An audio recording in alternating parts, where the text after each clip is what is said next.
I am sure sports. You know me there, I'm coast to coast representing. I mean, I say this is righteous representing for Omar. You don't know, come get the sports over here from near and far. Boy. Me say I am sure sports, one thing me sure about. When me say sure, that me not doubt. Come get your sports, get it over here. Come subscribe, repost and share. I am sure sports, one thing me sure about. When me say sure, that me not doubt. Come get your sports, get it over here. Come subscribe, repost and share. If me not sure, that me not say it. Know who score, that me not say it. Never know the game play, that me not say it. If me never see no game, me no know who play. For your sports news, better come over here so. For your soccer news, then come over here so. If you don't love sports, still come over here so. For the day done, you are gonna love over here so.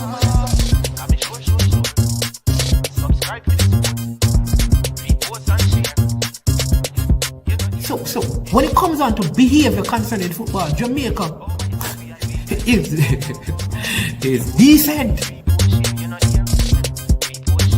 I am sure that if we can get all of these things done, set in place by the end of April, it gives us enough time before the World Cup campaign. Not afraid of no Brazil, no Argentina with these crap of players. We are good enough. Remember, like, subscribe, share. Listen, comment, let me know what your thoughts are.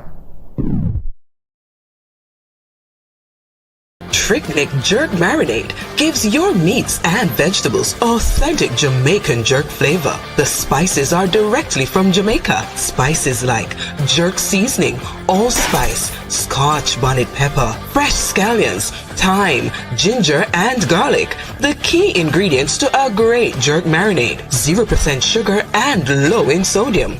You want to try it? Made up of 18 Jamaican herbs and spices, add delicious, bold flavor to your next grilling experience. Flavoring sauce, a marinade, basting, condiment, or topping. Trick-Nick Jerk Barbecue Sauce.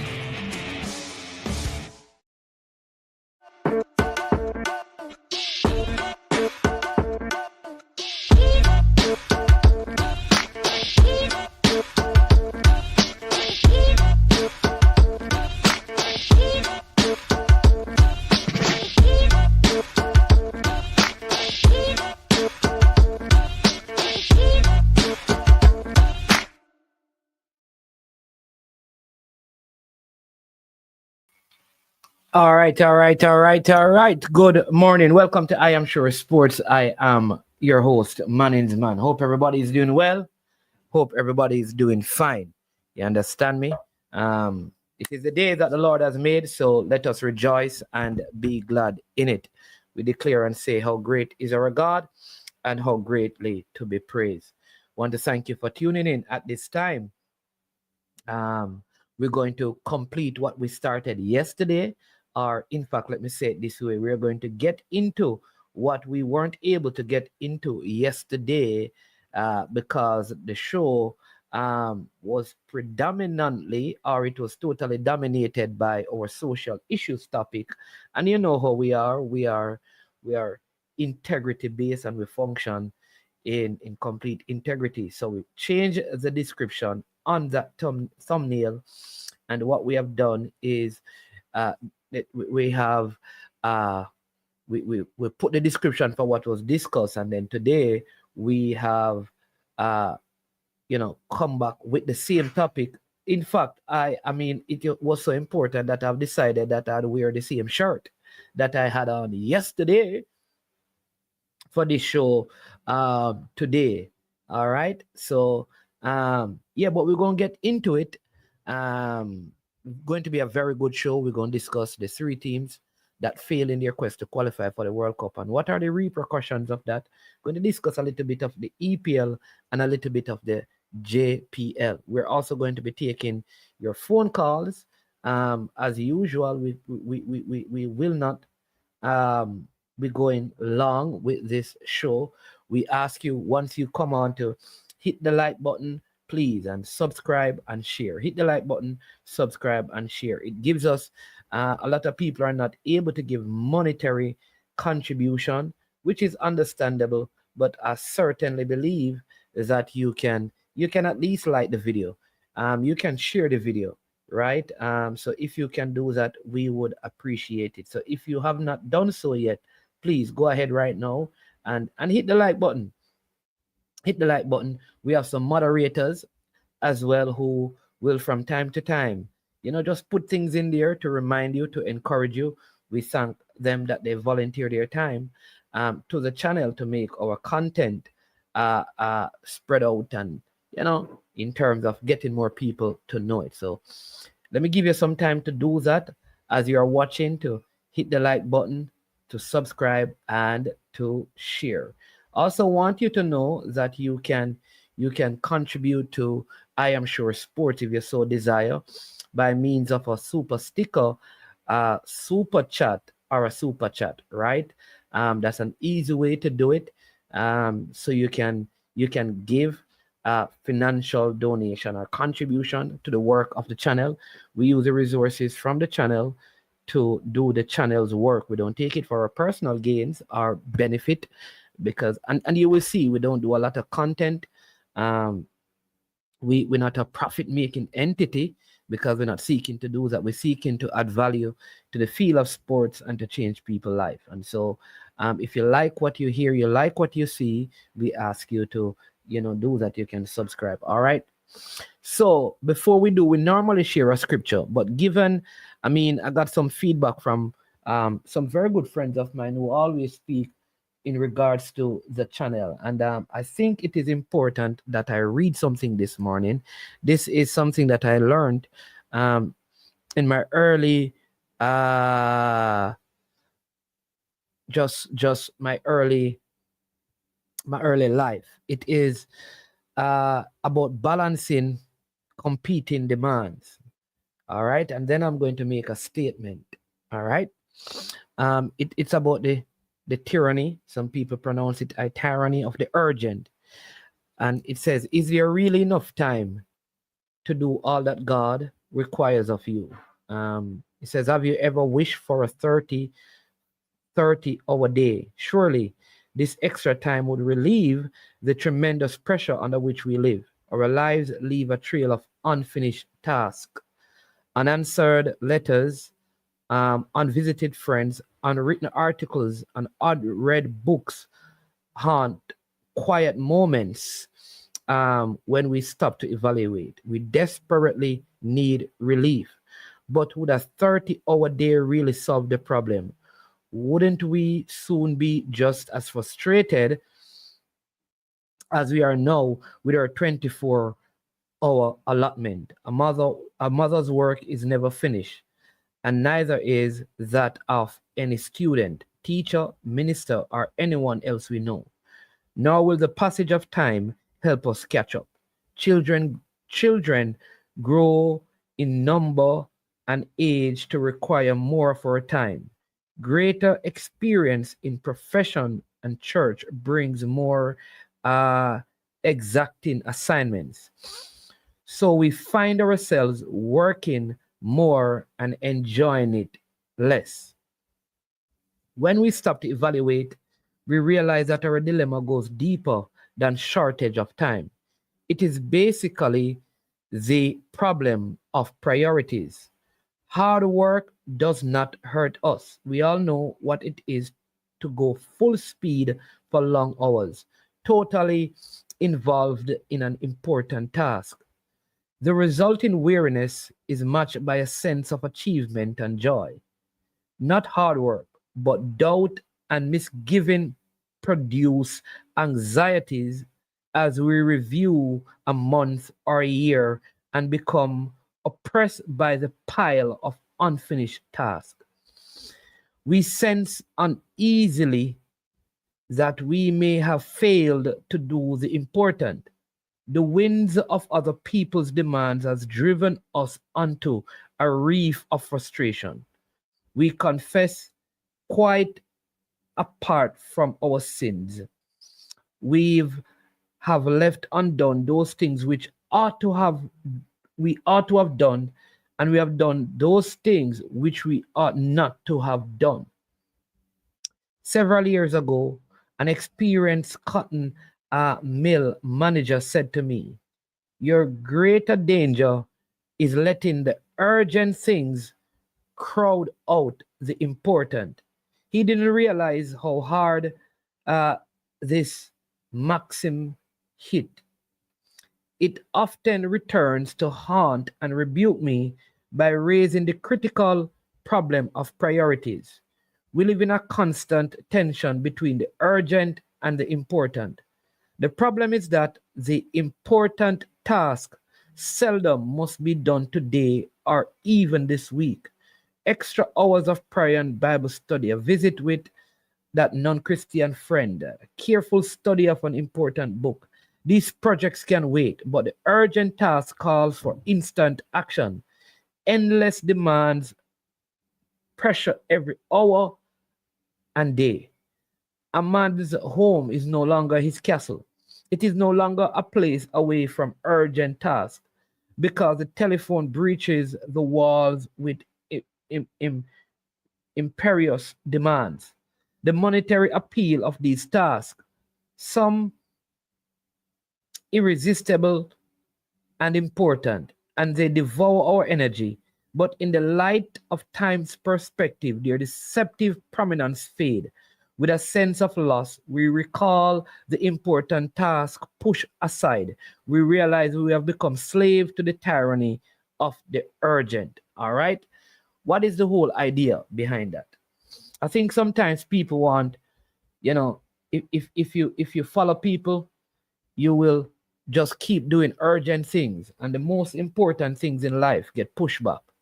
I believe like yesterday was an important discussion, and I had a choice between doing what was urgent or what was important.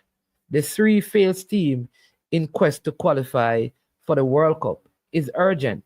It's not important because it's something that has happened that cannot be undone. What was urgent is that I had a situation where people had legitimate concerns about an important matter. And some would have preferred if I didn't discuss that because they didn't want to hear that. Understandable. But isn't it, is this how callous we are to people's feelings? Like it doesn't matter how people are feeling, it doesn't matter how hurt they are, it doesn't matter if they are homeless. Just tell me just do for me what I want you to do for me because I care about no one else. I think it is time that as a people and just as individuals, we think about the greater good of humankind, of mankind, of people. And many times we have to put aside our urgent to focus on the important things that are affecting people's life. Because things will go, but people are a constant. And people don't care how much we know until we know how much we care. And so when you come on this platform or any other platform, if someone in my comment section is having important issues affecting them in terms of their personal life, I owe it to them as a responsible human being to care about that. And I understand if you want to disconnect or disassociate or you want to come off the platform because what you want to hear is how the Manchester United match went. What you want to hear is how the girls under 20. I totally understand that. But for me, a person's life is more important than the outcome of a football game. And I will always give precedence to life important matters than frivolous stuff and engaging in endless conversations, many times on the same topic to no end. Because most of the time, we never come to any sort of agreement on these matters. And we all leave despondent and discouraged. And the more we have the conversations, are many times is the more we are divided. I want you to take this principle and transfer it to your own personal lives. Because maybe you are pushing aside the important things in your family, the important things with your kids, the important things with your spouse to deal with urgent stuff. And then what you don't realize, it's eroding your marriage, it's eroding your family. And by the time, yes, you understand me? Yeah. And by the time you are ready, it's all too late. So if you are dissatisfied, if you think like somehow I was trying to scam you out of your views, or scam you out of subscribing to my channel, or scam you out of liking a video, you could have disliked it. You could have unsubscribed. But you can't be so callous in your heart that people are talking about issues they have with housing, and you are saying that it should not have been discussed. Or I was scamming you out of money. What money? The video has like 700 and odd views. Two persons who were concerned about the issue actually gave super stickers and super chat. What scam? What cunning? So don't take my stuff out of context. Every time, listen to me, when I start my shows, I normally have the topics listed. I have constantly started with the last topic first, almost every time. So what I did yesterday was what I've always done. Started with the last topic first. It just went on. I came to a point when there was 19 minutes left, and I asked, should I get into this football discussion or should I do it tomorrow?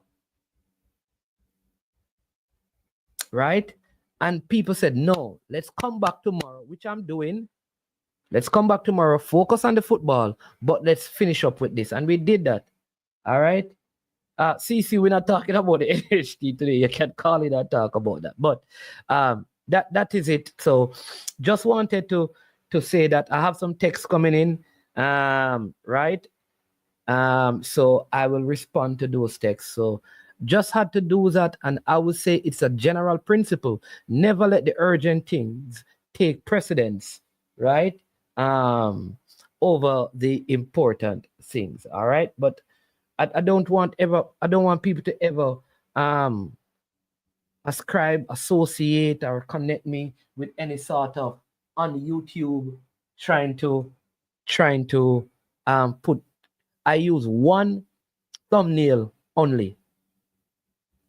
Football talk, man. You see my picture. I don't unless there's a game, I put who is playing and I say watch along. I don't do that because it's not about the money for me. It's about integrity. All right. So let's talk about the three field teams. But before we get into that, I have to say, so we'll start our discussion at the 30-minute mark.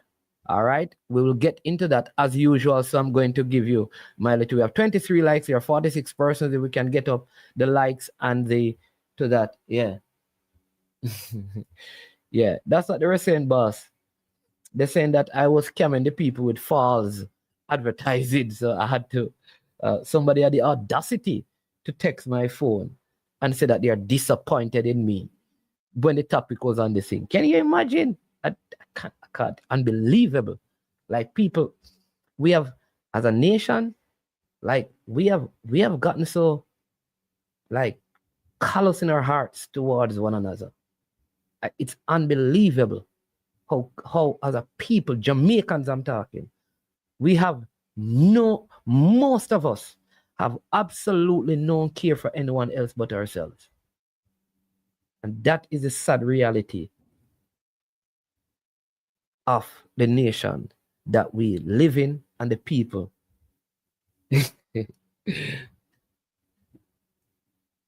CC, you can call it later and talk. But so for my 30 minutes, right? For my 30 minutes, I have someone I need to call and talk to. So normally I have 11 minutes to go. So I am going to give them the 11 minutes. All right. And then after that, we will get into the topics. The first 30 minutes normally dedicated. I've used like close to 20. So I'm going to call Sean Young. He was here recently and he shared a big story about some stuff at the Manning School, and I want him to come back now. I'm going to put up some flyers that they have here to show. I'm going to share that with you people, and I'm going to talk to him. Good morning. Is this Mr. Young? Yes, it is. All right. Good morning, my brother. How you doing? I'm wonderful. Let me just say, just continue doing what you're doing, man. When you get a basket of oranges, not all the oranges will be fresh and sweet.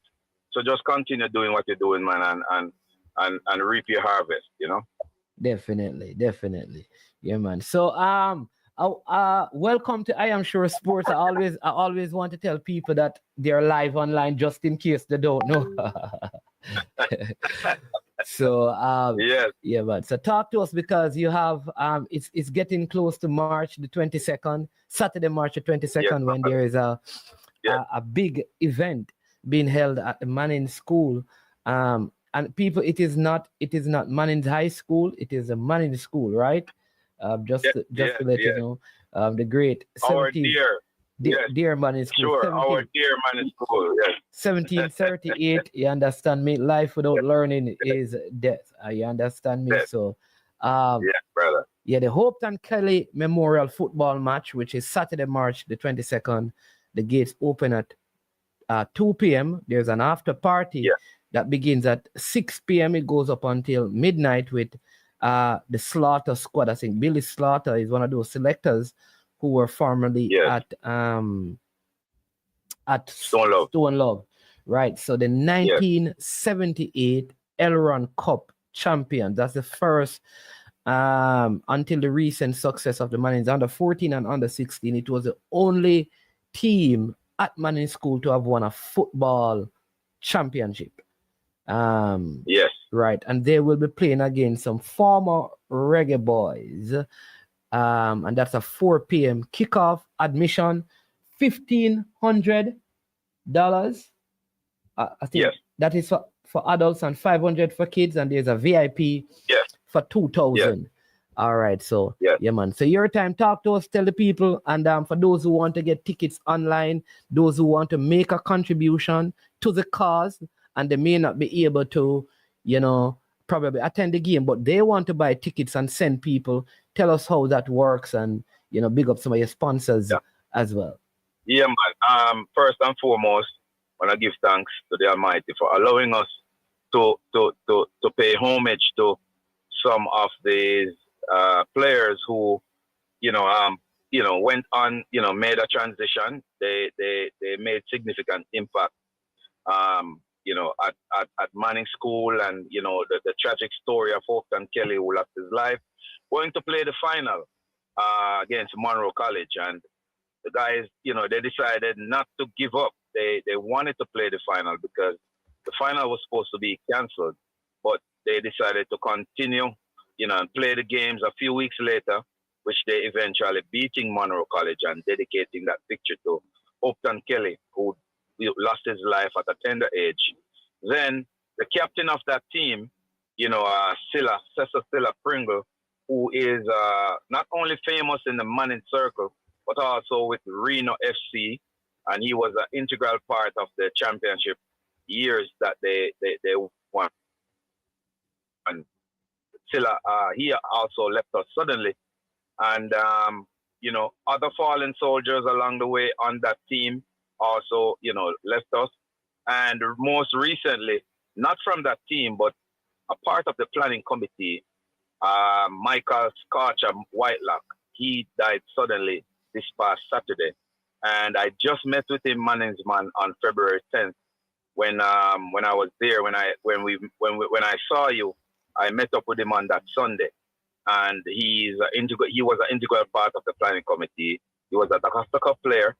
He was a former bank manager at NCB, lived in Savlamar, a passionate supporter of the Manning's school. He died suddenly on Saturday. So we are mourning so many different people. And this game has taken a different turn with the loss of Scorcher. And we are also gonna,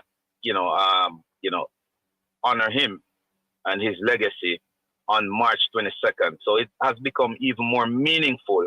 And we're asking for support of not only the Manning's alumni, but friends and family and neighbors, neighboring parishes.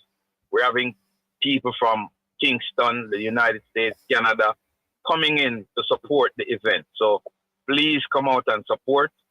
And we're setting up an online ticket system through CaribTix right now. So we're going to have that activated by this weekend, the latest Monday. For who cannot make the event, they can always purchase a ticket in support, because 100% of the proceeds will be going towards the Manning School sports program, mainly the football program. They're in dire need of different things, and we're going to do what we can as a group, as a family, as a community to support the Manning School sports program. So it's going to be a great day of activities. And crazy enough, this morning I got a phone call from the fire department, man, because Silla was a fireman. Yes, a lot of people don't know that. Yes. And they want to be involved in the event. So we might have a third game, which I'm gonna put that to the planning committee. We might entertain, that idea of having an initial game with the firemen versus policemen. And this would just bring the community together, my brother. So even more, it's more meaningful, and it means a lot to the firemen to be a part of the event. So we might add that third game as the opener for that day. So it's a day of fun-filled activities. We have the blessing of the Jamaica Football Federation. Spoke to Mr. Ricketts personally. We have former presidents of the Jamaica Football Federation who will be attending the game. We have other celebrities who will be there. So it's going to be a day of excitement, fun, and also paying homage to our fallen comrades. Yeah, I don't know if you want to use the word comrades. You should say your fallen brothers. A fallen brother. yes. Don't to get any political ideas from this. But also, I know the school also lost someone else who was very close to the school family, an ardent fan in Peg Leg as well. So all of this is culminating into, just one big thing, because he also suddenly passed through some tragic accidents and thing, recently. Yes. Yes, and his Christian name is Ronaldo. So he always say to me that he's the original Ronaldo. Right? The other Ronaldos name themselves after him, because his name is Ronaldo Pegleg Webley. So he's the original Ronaldo, and he was also an integral part of assisting us with lining the field at the first event. So he wanted to be involved again, and he reached out to us, let us know whatever we need. Just let him know, and then unfortunately he lost his life. So, we're mourning so many people in on that day, and we're definitely gonna celebrate his life, and it will not be a solemn occasion. We're gonna celebrate it with happiness, with joy, and fond memories. Yes, and there is a DaCosta Cup game as well between Manning School and Froome Technical High School, which is 2 p.m. Yes. So if we do have the three games, the firemen versus police unofficially will be the first game. Then Froome will do battle against our Manning DaCosta Cup team. Froome did very well this past season, so I know it will be a very good game, and I thought very fitting for both of them to play, because of course Reno played home field was just up the street from Froome Technical, and we're developing a rivalry, even though we're not in the same group, but in the DaCosta Cup, but it's fitting that Froome, will be playing Mannings on that day. So it's gonna be a day of not just great football, but togetherness and celebrating the life of all these fallen soldiers. Yeah. So there are tickets are available. $1,500 for adult, $500 for kids, $2,000 for VIP. Yes. Who are some of the sponsors of this day of celebration? The Hope and Kelly Memorial. Yes. We want to thank our main sponsor, Cermak Auto Superstore. Want to thank Stewart's Automotive Group. Want to thank Dawson's Diner. Want to thank the Young Service Center. Want to thank Manning School themselves for allowing us to host this event on the school campus, because that's very important. And we have, a host of other sponsors that partake, in the event. And of course, we're bringing together also the Reno female football team. I must make special mention that they will be offering their services to assist us with event day setup. So they will be there. Westmoreland netballers will be there in support of the event.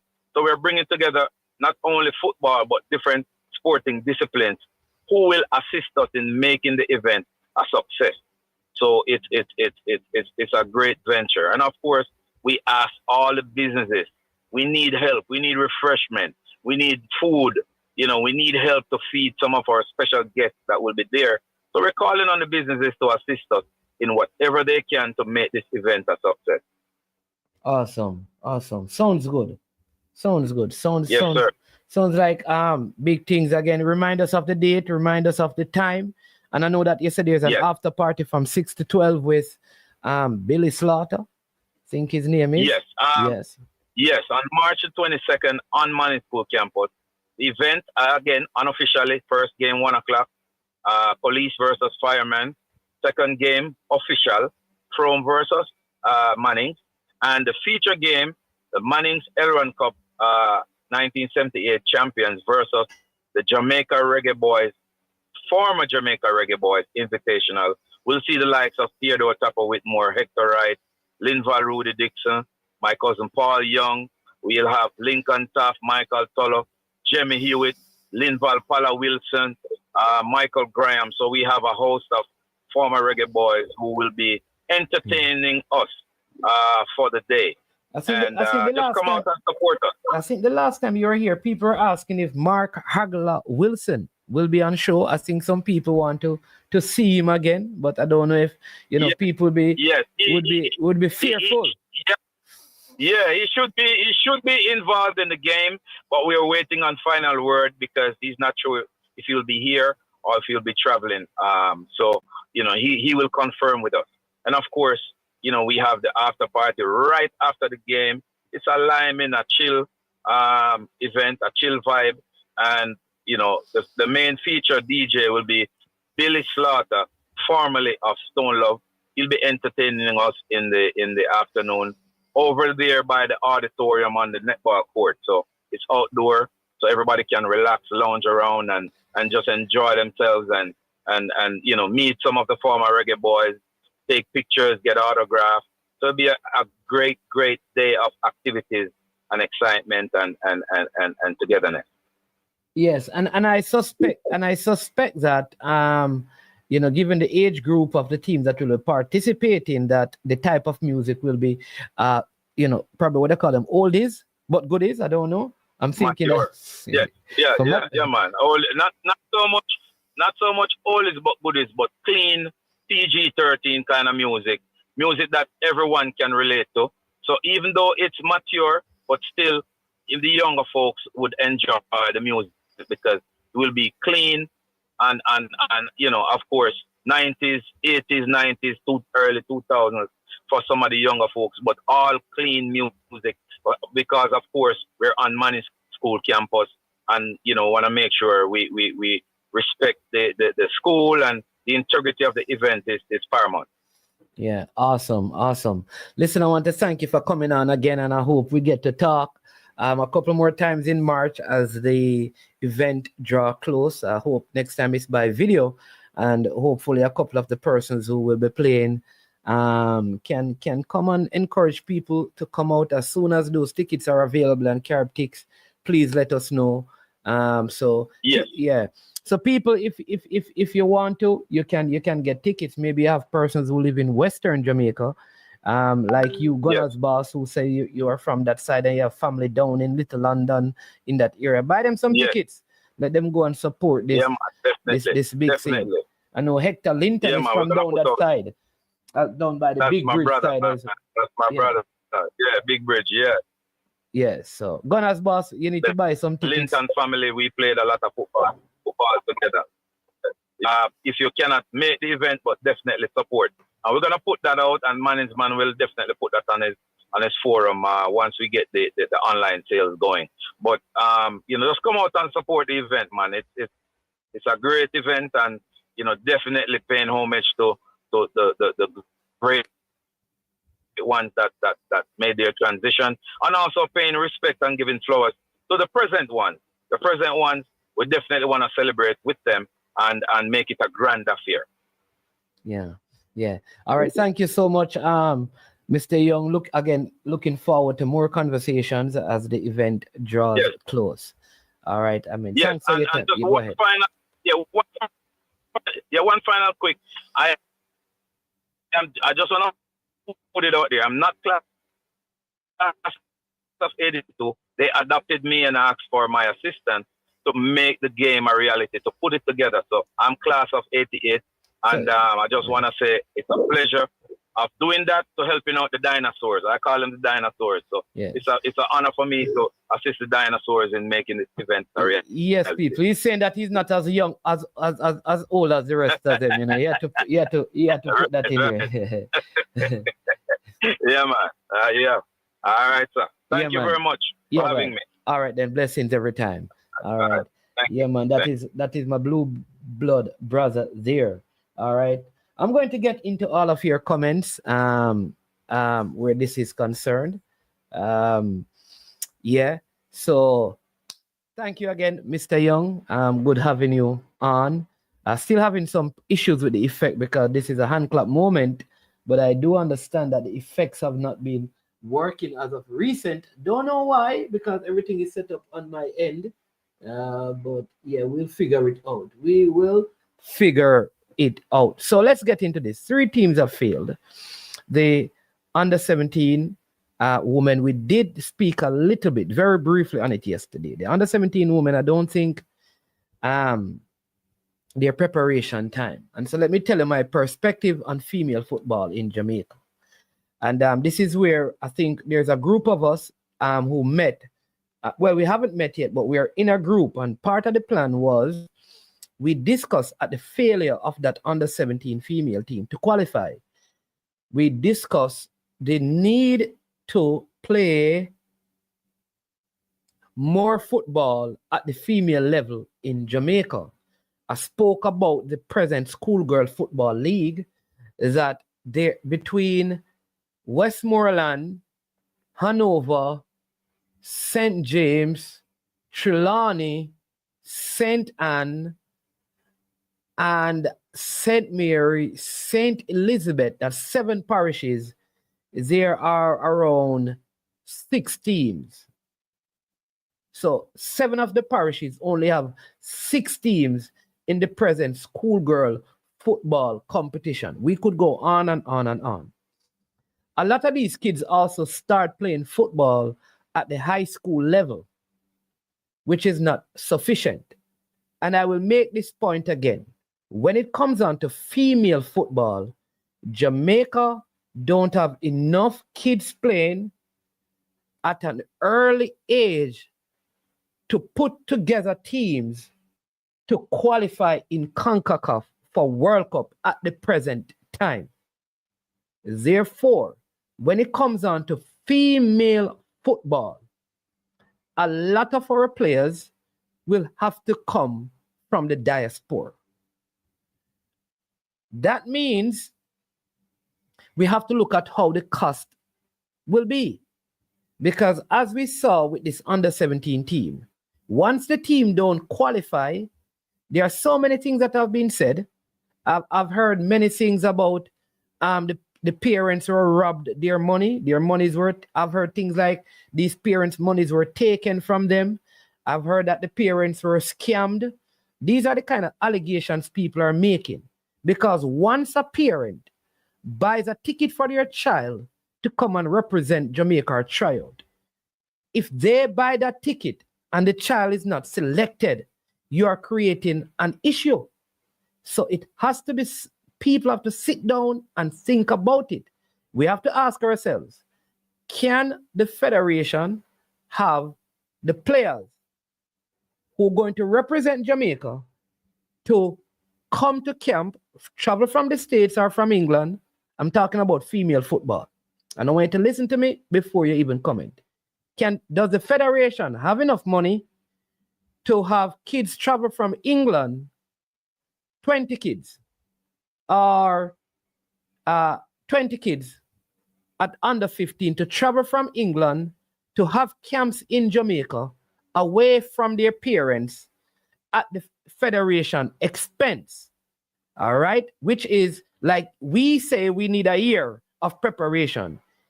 Can we afford to have kids travel regularly for 1 full year to prepare in Jamaica to go to this tournament at under 50? And these are girls we are talking about. I'm talking about, let's deal with female football.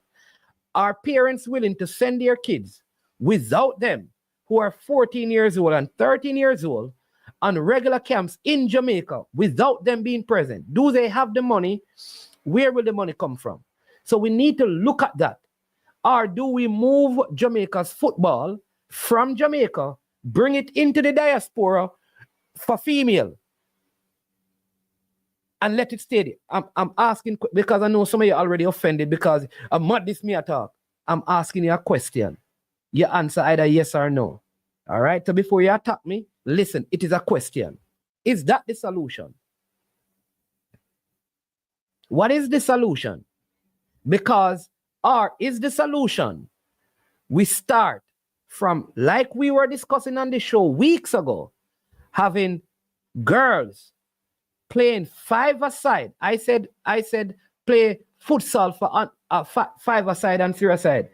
People started telling me that futsal don't this. Listen, what do you want to call it, scrimmage, futsal, 5-a-side, whatever it is. Do we then say, listen, let's go into the primary school, the basic school, just like with track and field, and get girls to play 3-a-side and 5-a-side so we can get more girls involved? Then we are developing coaches, but we need players for them to coach in the schools. Should that be the pathway? Now, maybe someone from the federation is listening and they are going to say, well, we're already doing that. Fantastic. Keep on doing it and improve it. But one thing I know is that Jamaica will not be able in the present times to produce under 15 teams and under 17 teams and under 20 female teams with girls, with majority of the girls in that team from Jamaica right now and qualify. They don't play enough football. The second issue you have is that the talent, the ones who have talent, all play for the same school. They all play for the most part. You will have some exception. But for the most part, the best girls play for one school, or probably two. The best girls end up in the same club. What that means is that when they play together, if you look at the Excelsior team, right? When they play, they drop 8 and 9 and 10 and 12 and 15 and 16 and stuff. So they are not growing or getting any better. So they walk this. Welcome to I Am Sure Sports. Good morning. Yellings, man. Print screen from the print screen show here live. Yes, man. On the big bud. On the big bud. I Am Sure Sports. Yes, boss. You know, say, them things that we are talking about, you know, I think them have been talking about even from high school a good 20 years ago. The female football, on the female football side, them not play enough football, and then on top of them not playing enough football, the special talent them pack up on one team for the most part. So basically, them not really get to have no competition until them go up on the international level. Even in the Caribbean, them not really get no competition. So them can't really develop until them play against the better Central American team them and the better American team them and the better North American team them, must say, isn't it? Absolutely. So really and truly, that's all about the development. Absolutely. If the best probably coach, if the most successful coach for female football is at a school, and every single one of the better girls I'm talking about in Jamaican standard. All the better girls are in that school. When they finish that school, they go to a team that said coach is coaching. So all of them are, so how then are they improving? They are winning, which is what they're supposed to do, but they're not improving because, like I said, they have no competition. So when they get to the tournaments, you realize that they're not up to standard with higher level football. Yeah, and it's not a matter of them not having talent, them just not having any competition. Because Mr. Gilbert on my gym, right? Mr. Gilbert, right? Big up yourself, Gilly, if you're listening, right? But when we drop 20 and then score them on schools, right? And even in the women's league, that not really help. Because at the end of the day, them not really get no competition to push themselves to the next level. And the talent is there because me see some talented footballer over the years, female footballer, people like a woman and all them people, people could have scored a goal from all offline in a female football, People have better technical, notice me say technical skills than the male them, enough of the male them, I never say speed and physicality, because that not happen. But me see people with better technical skills than enough of the males them. Some things I see some of the girls them could have do with the ball. But even though Coach Gilbert do a fantastic job at develop them talent, right? The best way for you grow as a footballer is being in a competition and competing against people of similar talent or even better talent who can push you to say, wow, we need to reach our next level. Absolutely.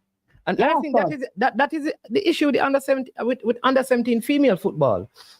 We have to get kids at basic school and primary school playing the sport.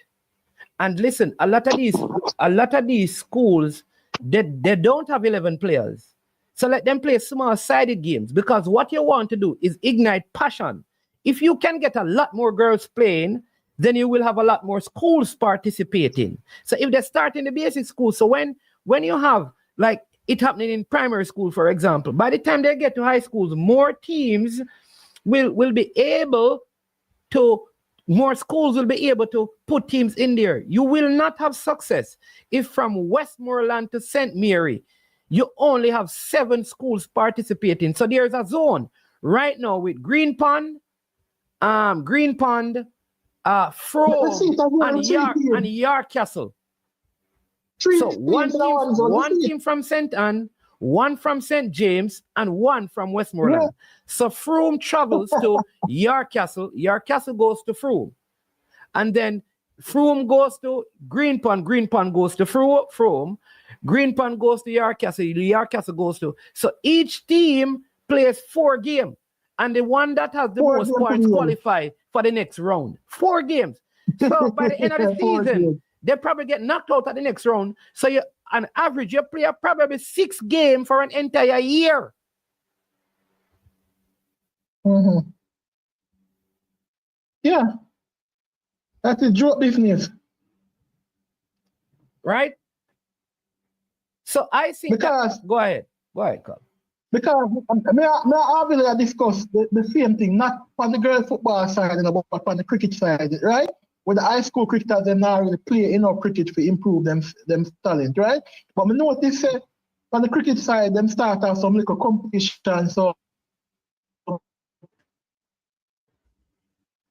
T10 come out the different team, so where some of the youth players them can go play at them little tournament. Them I wonder in the girls' football now, right?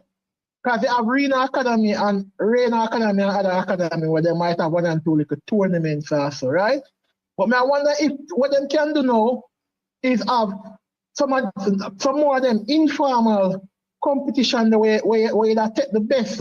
So you have like Team Red or Team Blue, because them do that in a rugby league in Jamaica, right? We have Team Red and Team Blue, parish of residence, them call it a rugby, right?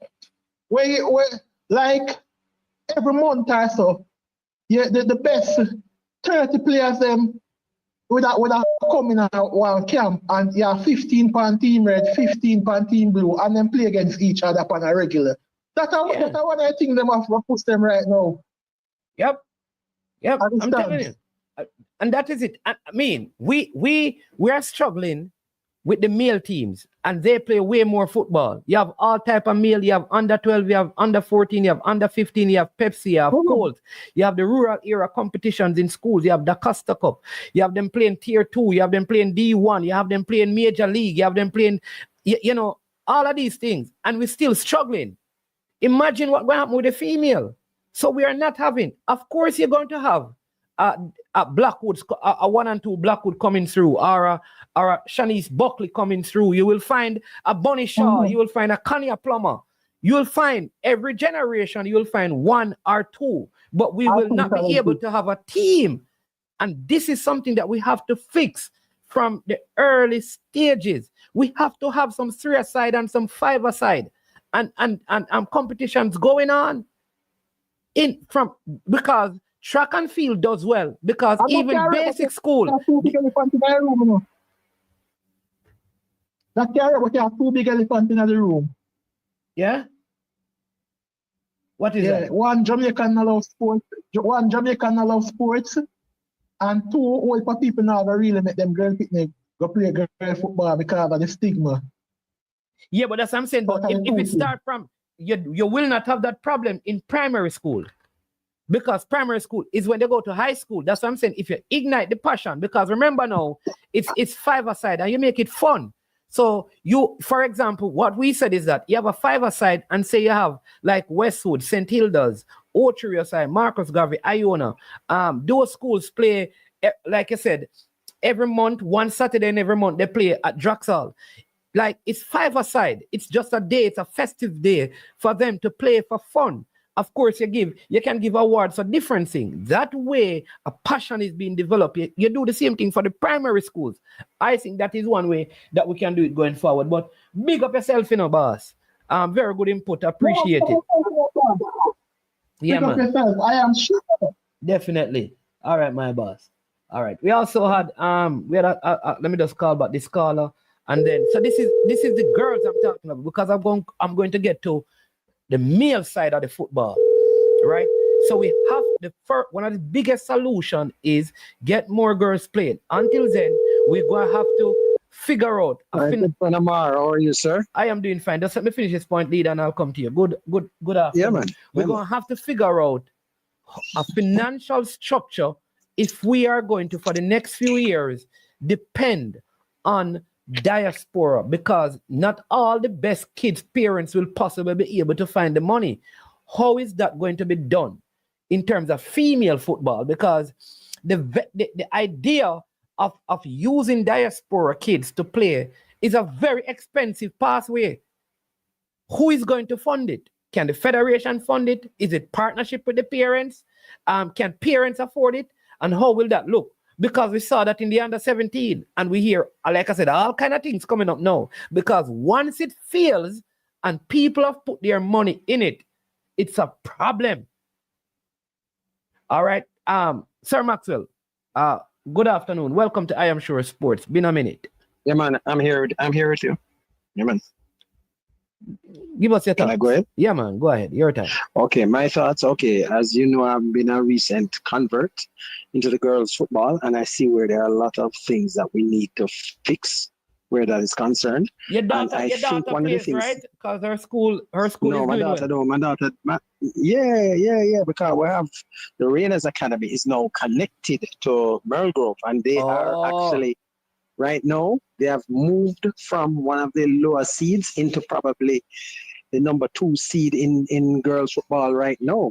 Because they were basically one of the first teams to have scored on the defending champions in their They were leading them to the wire. Yes, they were leading them. Yeah. But that's not what we're talking about though. But well, one of the things you can look at with something like that just with the input of a good coach.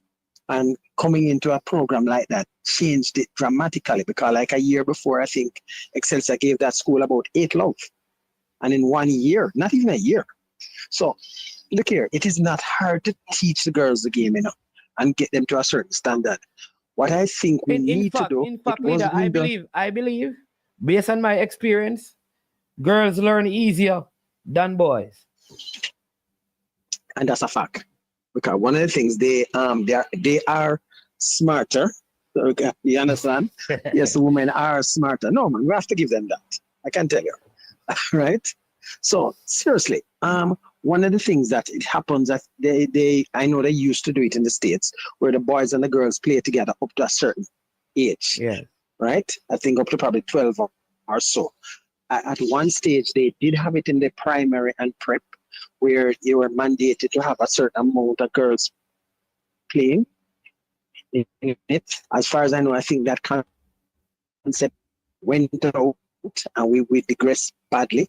I think we need to bring it back because what I have found that when you're looking for elite talent, if you look in some of the primary and prep, you find Jody Brown, right?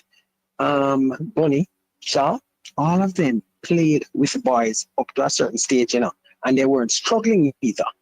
You understand? So I can tell you, this might be the thing that we need to do. We might not have enough girls, but the small amount, if we can get them to have a base between the ages of, say, maybe 8 to 11, 12, 13, playing with the boys up to that stage, we set a good, base from there, Yeah, but what I I'm think saying is we that will be at least have the base. I did some searching and I realized that even with the TDS program, like you can't even find enough girls at under 13 to run a proper TDS. Yeah. Which is unfortunate. Which means that we're going to have a problem at under 15. Because if we can't find enough girls, how are we going to field an under 15 team? How are we going to field an under 17 team? Well, I can tell you one thing, it has been a struggle with the TDS. We have been doing very, very extremely well with the boys, because the idea for that team is to go to the final for the CONCACAF under 14 to be able to win, right? But the girls know they are struggling along, even though they're getting the same amount of hours like what the boys get and so on. But it's hard to get the girls to get 20 girls out. It's a struggle. The boys know we are cutting, improving, and going along, but we're having issues just getting the numbers for the girls. You understand? And they know when you go in the rural parishes, it's even harder. You understand? So I can say for the TDS, the age group that we're looking at now is girls that are between the age of 12, 13, 12, going to be 14 this year. And I can tell you, it's difficult to find girls because a lot of them are just learning the game. Yes. You understand? So it's something where we need to do something more. You have some that are very good there, though. I can tell you that. Yeah, but what I'll say, leader. So I've watched some of the young ladies, and I'm not going to call their names. And I've watched them at under 15 and under 7. You see, they even laugh on the field and dance. They like to what you call salad people. Like for them, and I think that comes into them because again, when they play at the high school level, that's what they do. For example, I don't want to call any school name, but I know when I've seen Excelsior play, they take it for fun, right? Them all get to the goal and I'll beat all the goalkeeper and turn back the ball and all of them things and I laugh. It's that easy. And so what happens to them, and I've seen it, when they move to the CONCACAF competition now, it becomes a problem because they have that mentality has not changed. So they go there and it's like they walk because they can walk in the games here. They try to what we call shift because they know that they can lose the ball here. They don't realize that there's a step up, and those teams, worse if they start out defeating one team by 8 and by 9 and thing. And well, look here. What you just said is a real factor, and especially I don't like calling teams names, but the certain team that has a number of national, probably they have the most of all the national players on it, right? For them to have gone down to the wire in their backyard against almost a new program, a program that has not been around for more than probably 3 months, that have pushed them like that, that shows that is a frightening factor that says that something not right. You understand? Because that is like a mini national team being held by a much younger set of are girls, even though a Well, number of truth those is, are a couple of them. Reinas have been around for a while doing that still. So it's just like Phoenix. Yeah, but Phoenix all of the going to Renas Mona. girls are not there. No. Oh. Yeah, but all of the Renas girls are not there. It's a certain percentage, but not all of them. They just went there the other day. So it's not the same thing. Maybe by the following year is when you'll really see it, because there are girls that have, of course, the same quota system that applies with the boys applies in girls' schools, So there are girls there that have to be sitting out.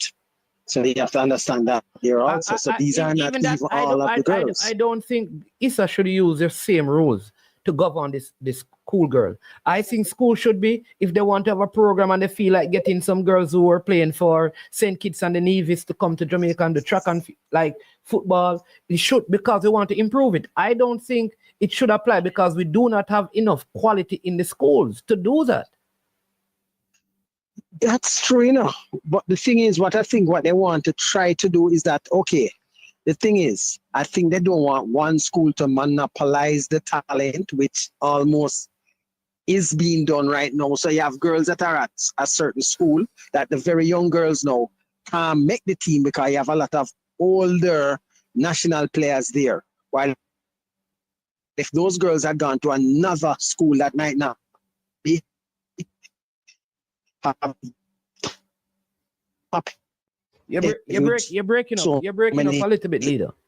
All the national players. The first tournament where they never had any age group for that sort of tournament. Before that, it never existed, and it still officially doesn't.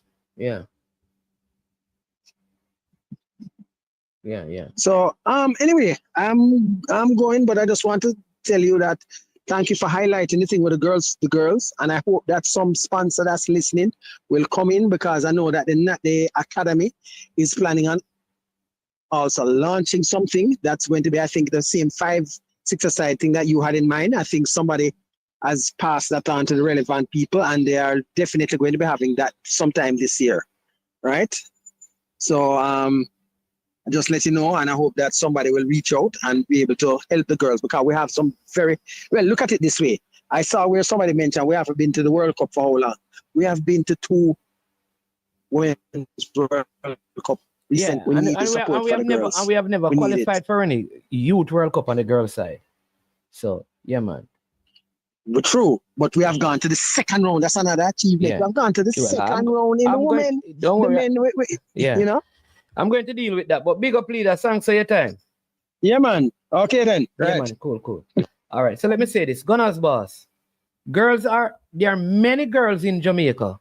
Do you know what the Olympic champion came to school in Jamaica from St. Lucia? And there are many in our high schools from overseas. What are you talking about? I don't understand your Gunners boss. There are many out here doing track and field from overseas. From Trinidad, from St. Vincent, from St. Lucia, from Barbados, from Bahamas. What are you talking about? How is that destroying our track and field? How recruiting girls from other Caribbean territories to come to Jamaica to do track and field or to play football? How is that destroying the game in Jamaica? You have to explain that to me. All right, so that's the under 17 girls, right? At that level, I think we're gonna have to work on development locally by getting more girls playing at an earlier age, and then begin to find a strategic way, including proper financing, to deal with the diaspora who can play, who are being developed, who are involved in playing. It's going to be very complicated because, like I said, are you going to get parents to be sending their daughters to Jamaica for extended periods of time for camps and stuff without their parents? Is that even possible? Who is going to pay for it, and what costs are we looking at? All right, so let's get to one of the other teams that failed, the under 17 boys. Now, this would say in terms of process, it was a better process than most of the other ones that we have seen since our last qualification in, I think, 2011, because they had a long time of talent identification, In fact, I was part of that. And when it started, it was to identify talent, keep them in a database, and then from there, they would be added. No, the thing with talent identification, when people are invited, there are many persons who did like 4 of those early camps, and they never made the final squad because it's talent identification. So like I said, when you look at those early 4 camps, in terms of Jamaican dollars, I know one parent that the total cost for doing those 4 identified talent ID camps in the early stages when it's under 17 started, it is equivalent to 4 million Jamaican dollars, right? So which is around 30 something thousand, 34, 33,000, depending on what exchange rate, because that included buying tickets, hotel accommodation, and taking time off from work. So when you look at all of that, now, the one person I spoke, will not call his name, he thought it was good for his son, though he never made the final cut. But I also understand if parents do that, right, there is an expectation in their heads that if I am doing this for my son, they should be in the team. And this is the problem with this kind of process. If the federation doesn't have the funding to do it this way, how is it going to be done? Because there is no parent who is going to be investing this type of money and doesn't want their son to be in the final cut. So we saw that. We saw where players came in at the final stages, and so a squad was selected.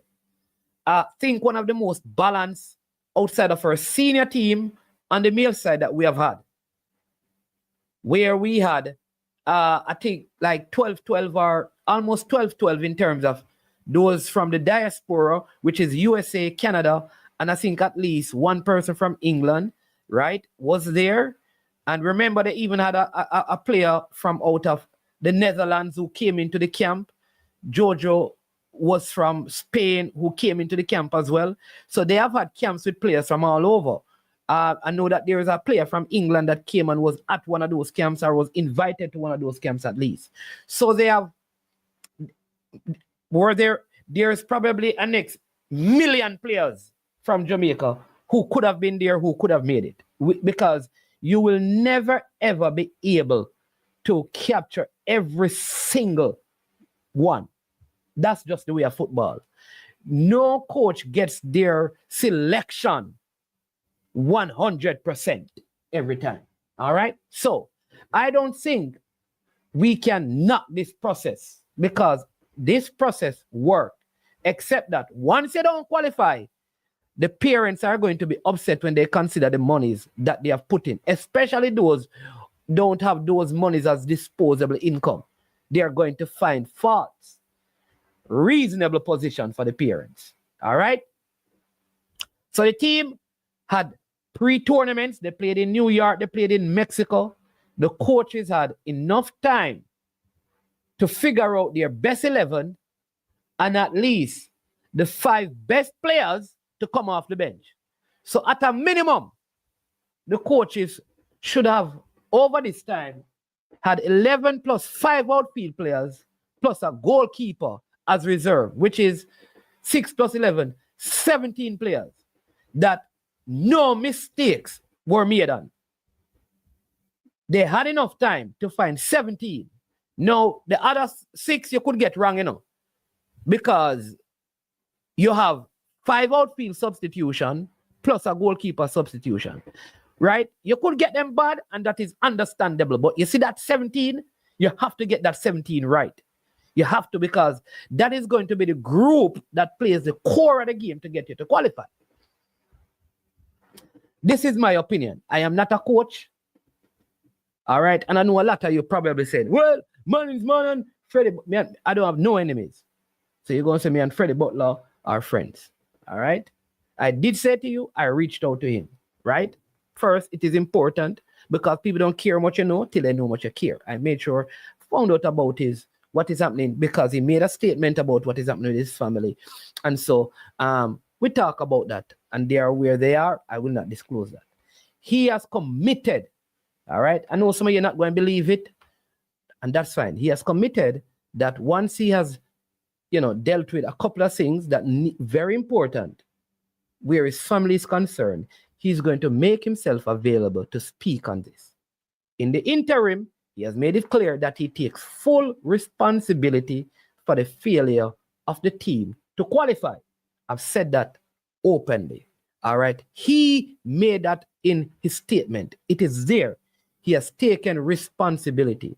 And he has basically, if you read the statement, it is an indication that if they said, we're not going to continue with you, he would be disappointed but not upset, because he understands that that is up to him. The failure, that is clear. He's not shying away nor running away. All right. I am not a coach. I am just somebody who watch football and think I know it. I used to play, right? I don't even know if I can control or pass. So just see me as a novice to football, a complete novice. All right. I know the Bible more than how. I know the football. I know my status in my relationship with the Heavenly Father more than I know football. So I know that most people and most parents are the greatest football coaches and analysts. And every parent think that their child is the best footballer on earth. I believe that my son who play is the best thing at his age group. All right? And nobody done better than him. So every parent believe that their child should be in the team. So I want the parent who didn't get their child in the team to know that the parent who got their child in the team believe that their child, even your best friend, where you and them go to the match together and talk, they believe that their child is better than your child. Because every mother and every father believe that their child is the best. And there's no parent who will come out and say, my child was not good enough. None. And everybody can make the team at 21 spots for over 1,000 youth. Everybody's not going to make it. Let me say it again. Not everyone can make it. Only 21. Only 21. Only 21. All right? But nobody's going to say, my child, don't. Everybody believe that their son should be in the team. So Kadriana Marsh, father and mother believe that he should be in the team. The next winger that didn't make it believe that they should be in the team over Kadriana Marsh. The other parents here believe that their kid, somebody believe that their son is better than Kai McLean. Somebody believe that their son is a better goalkeeper than Justin Murray. And once they're not in it and the team fails, they're going to say, if my son was there, they would not have failed. So that's on the parents. And parents, don't feel bad. You have a right to believe that, because me believe just like you about my son. You understand me?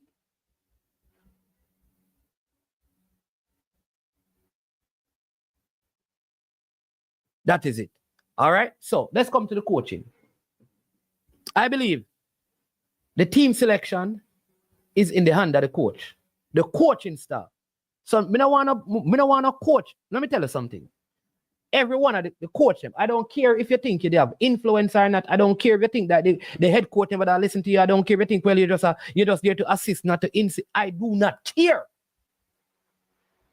So when teams feel, some people try to pull out with themselves, like, so, well, boy, the man, them never, but all of the coaches, the goalkeeper coach and the assistant coach are just as culpable as the head coach. So the whole owner must be blamed, not just one. Here is why. You say, if you are an assistant coach anywhere at all in your life, and the person who is the head coach will not listen to you, don't respect you, don't stay. Because you see, if the team don't make it, you are part of the problem. So when teams fail, some people try to pull themselves away. At the end of the day, if you believe that your ideas are not being taken up and the person don't respect you and they don't hear from you and they don't listen to you, walk away. As long as you stay, you have no excuse. Me, I make that plain. So all of the coaches in the under 17 team must be held responsible. No, we can apportion blame. We can say head coach, get 80%, assistant coach, get 10%, 10%, next assistant get 5, goalkeeper coach get 2.5, and the other one get 2.5. But everybody gets some of the blame. Plain and simple. The selection of the team was wrong. That was a problem. The substitutions made. Me remember now, no, I don't know about football. Me just attack. Was wrong.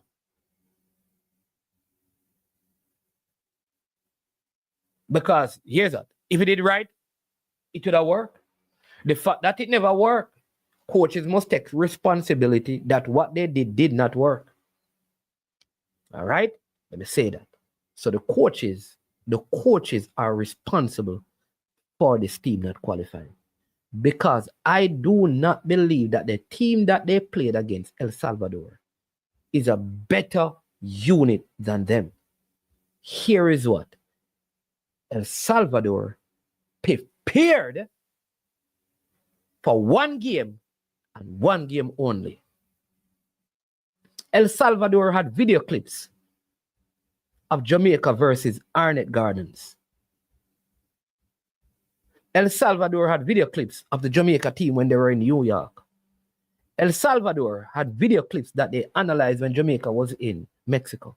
El Salvador had video clips.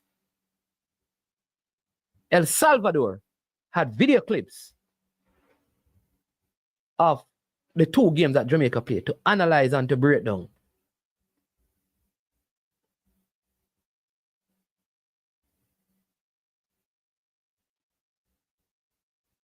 El Salvador had stats of the head coach. And El Salvador, look at how the head coach team played in the US. In their academy competition. El Salvador had information on Cadriano Marsh and Raekwon Campbell-Dennis and Kyle McLean. El Salvador had information on Owen Jump.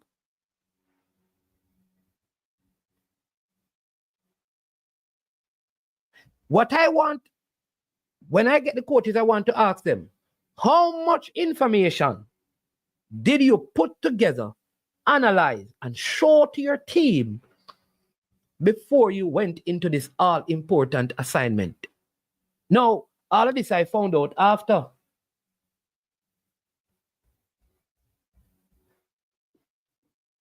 It means then, outside of putting 11 players on the field, we must not take it for granted that we need to scout our opponents, study them before we take them on.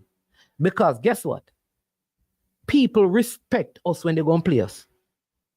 For too long, I think our coaches in general believe that we are ahead of these teams, and therefore we have a divine right to beat them. And we overestimate ourselves without doing due diligence. Let it not happen again. No, I can live with a bad selection, you know. But what I can't live with is inadequate preparation. I admit that coaches will get a selection in a squad wrong, the selection in a starting 11 wrong. What I cannot agree with is limited preparation. I can tell you that the senior team watch videos. They break down everything. They break down who the referee is, how many red cards the referee gives, how many yellow cards the referee gives. And this is from like way back. This is from Winfred Schaefer.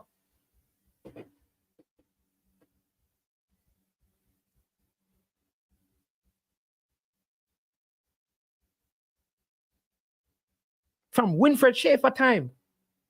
They have people, the female team, but that guy Carbin from Canada doing the World Cup. Those guys break down everything. They tell you who the first assistant, second assistant, the referee, who are working in VAR, how they normally make decisions. They can tell you what happened in 78 minutes of their games, in the different quarters of the game. Like in the first 30 minutes, in the second, when all of those things, you have to prepare. All right? So that's on the coaches. No, I'm not going to beat the players because I believe that the players had enough quality to do this. And players, here's the thing, players will make mistakes. Players will make mistakes. Whether them come from foreign or them come from Jamaica, them are going to make mistake. Even the star player is going to make mistake. So I can't look at a player's mistake that caused us to concede, or in the under 20 like the player who lost the ball and then foul. And listen, we can't look at that because we have to coach knowing that mistakes will be made. Let me say that remember, I don't know nothing about football. You know? I tell people I'm a novice. I don't even think I can play football good. Duckland better than me, so you must know something not good. So, here's the thing. So even a good player like Duckland, Jason is a good footballer as well. Peso have 2 left foot, but Peso better than me. Even Peso play centre back. As a star centre back, will make mistakes.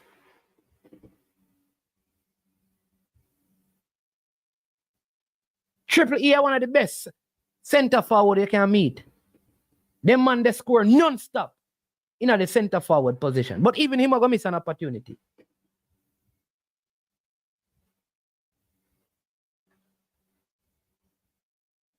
Boss, Duras a big footballer. Big footballer. I mean, American football, but you understand what I mean, right? Even he's going to make a mistake. So you have to know and coach knowing that players are going to make mistakes. All right? So the coaches must take the bulk of the blame and the responsibility for this failed campaign. And then we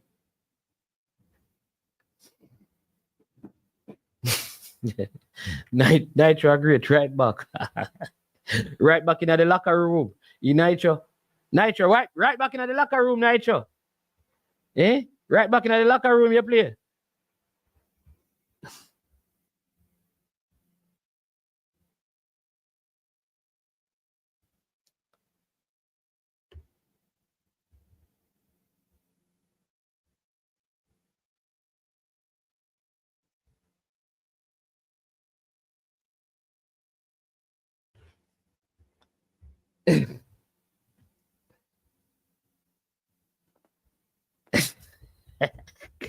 Nitro.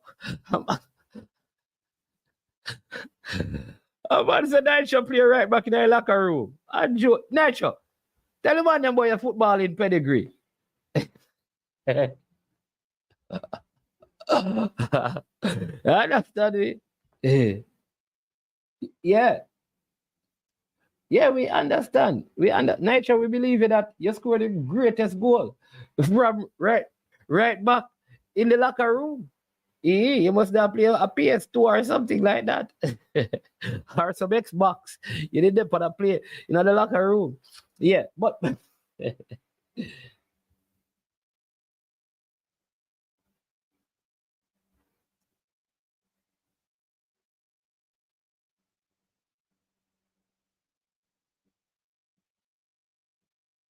Mm? Yeah. All right. So let me say that. No, the federation and the federation said, I think the federation need to look at this and say, what are the things that work? What are the things that did not work? What do we need to do to equip our teams? Should we now look at focusing and channeling all our energies on one team at a time? In other words, should all the persons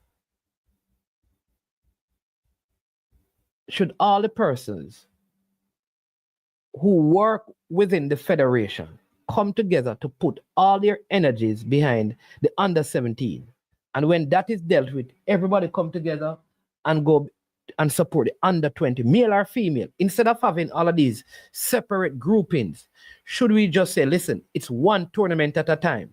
Let us all come together. That's what the federation need to do. And everything, all our human resources are dedicated to this one process, right? So the senior team is coming up now. So under 17 people, under 20 people, male team people, female team people, let all of us sit down and work towards this, right? For the sake of qualification. When this is done, let all of us move everything over to the U20s. Maybe the federation need to look at taking that step. We have a caller online. He goes by the name Peter. Peter, welcome to the show. Good afternoon.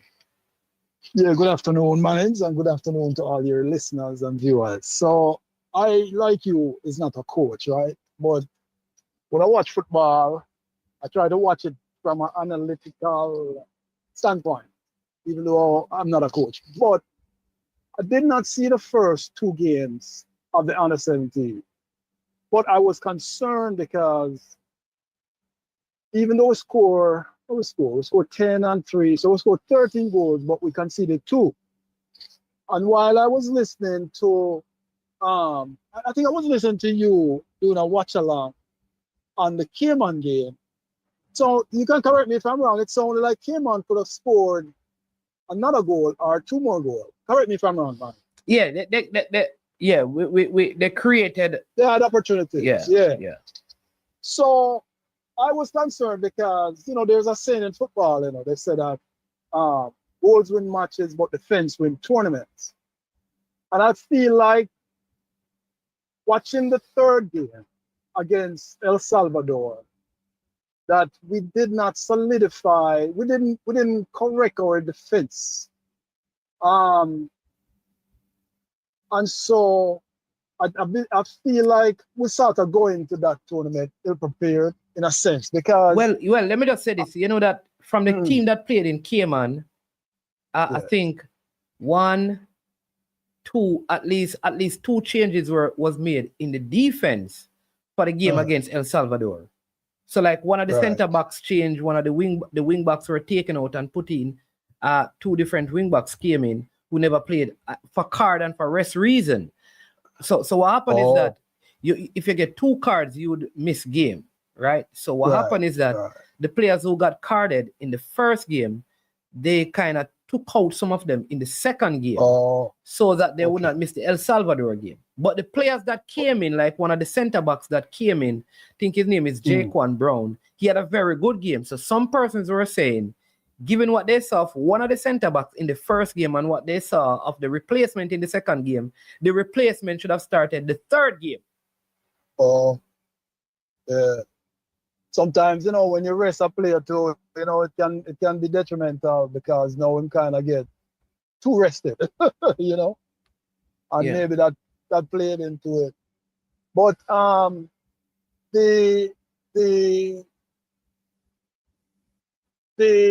right. I was also in a group, where I was watching some chatter, right?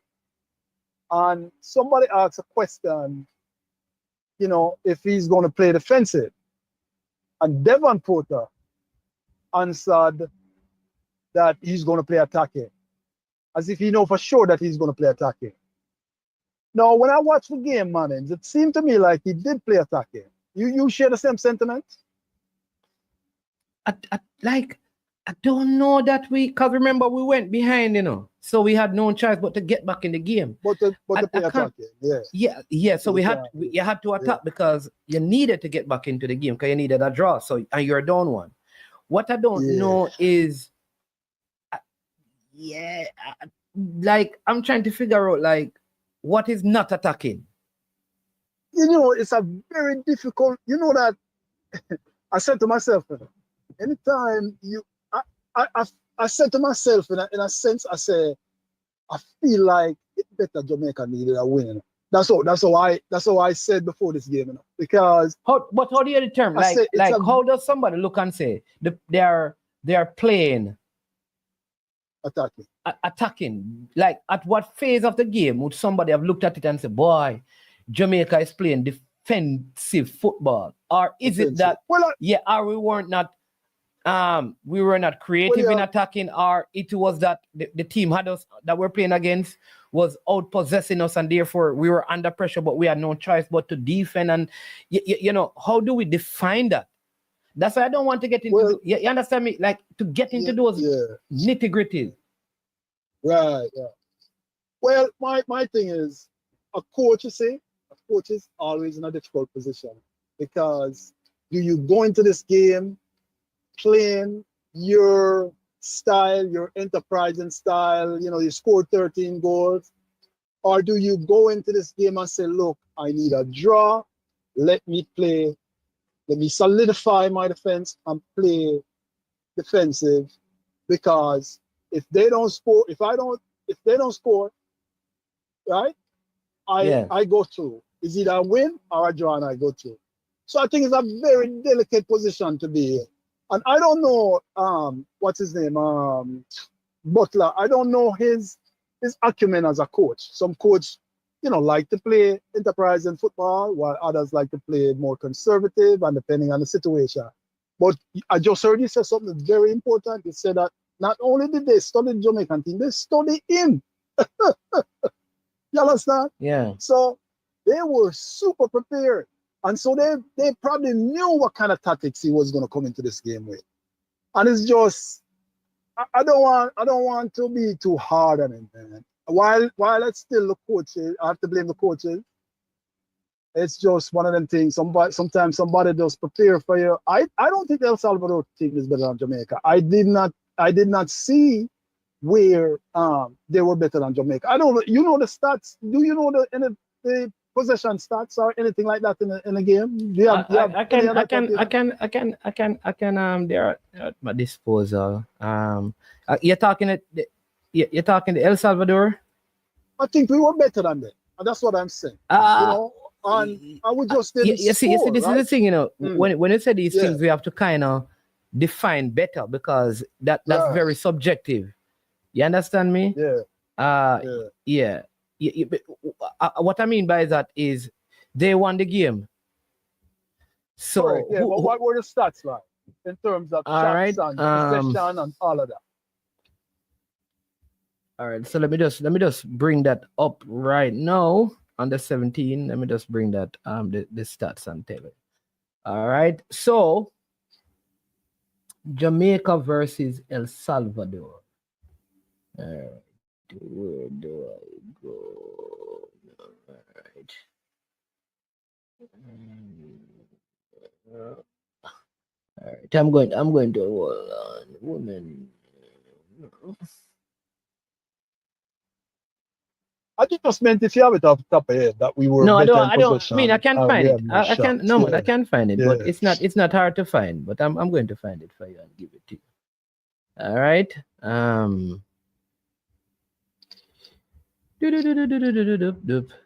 Yeah, but yeah. So my whole go ahead. Yeah, what I'm saying though is that you see, while I understand that that is important. Oh no, this is I'm getting the women's one. I don't want that. Is men. Men.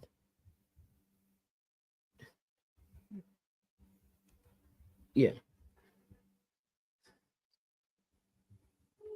All right. So the one The game ended 2-1, all right? So let's give you the Yeah. stats right now. All right, so where we go? Let's go right here.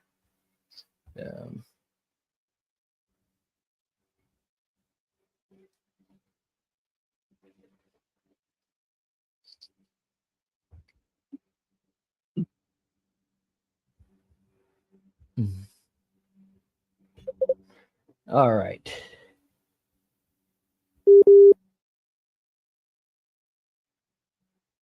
Red card, away, line up. Where is it?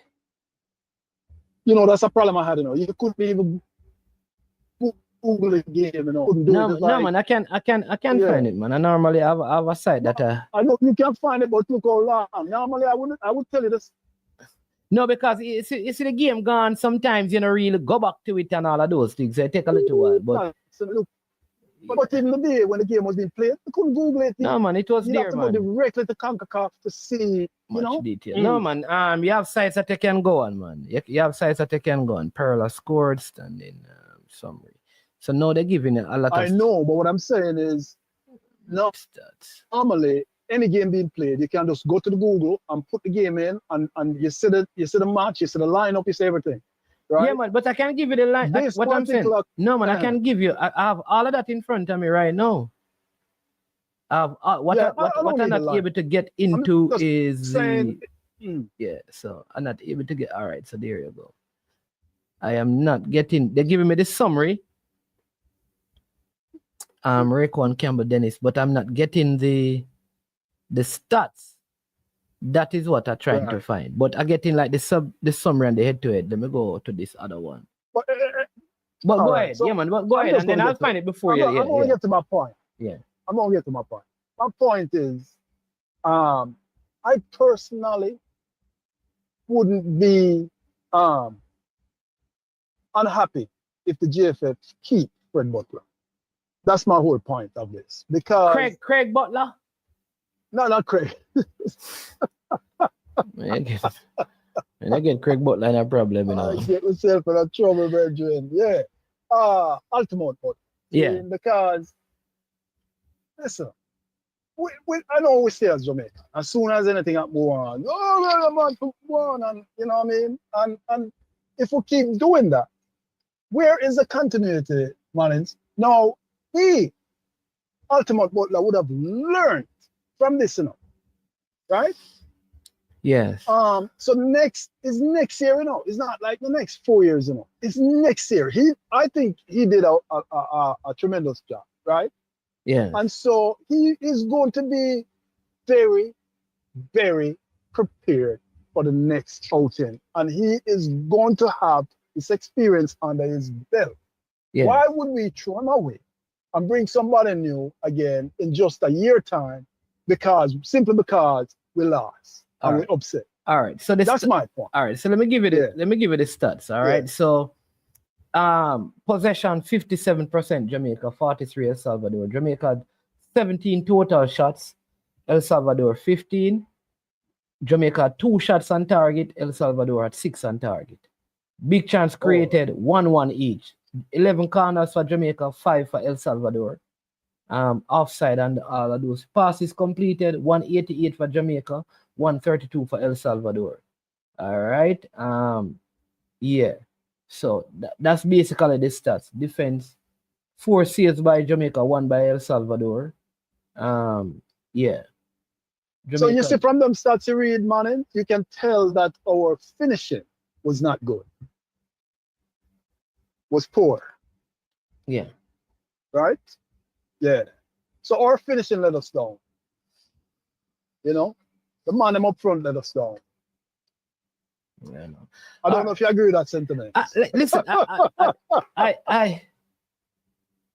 we don't want to overanalyze the thing. What I'm saying is that I don't see where we created enough clear cut. Like I don't look at the game and say, man, imagine. Like I could not blame the team and say, look how much goal the man they miss, man.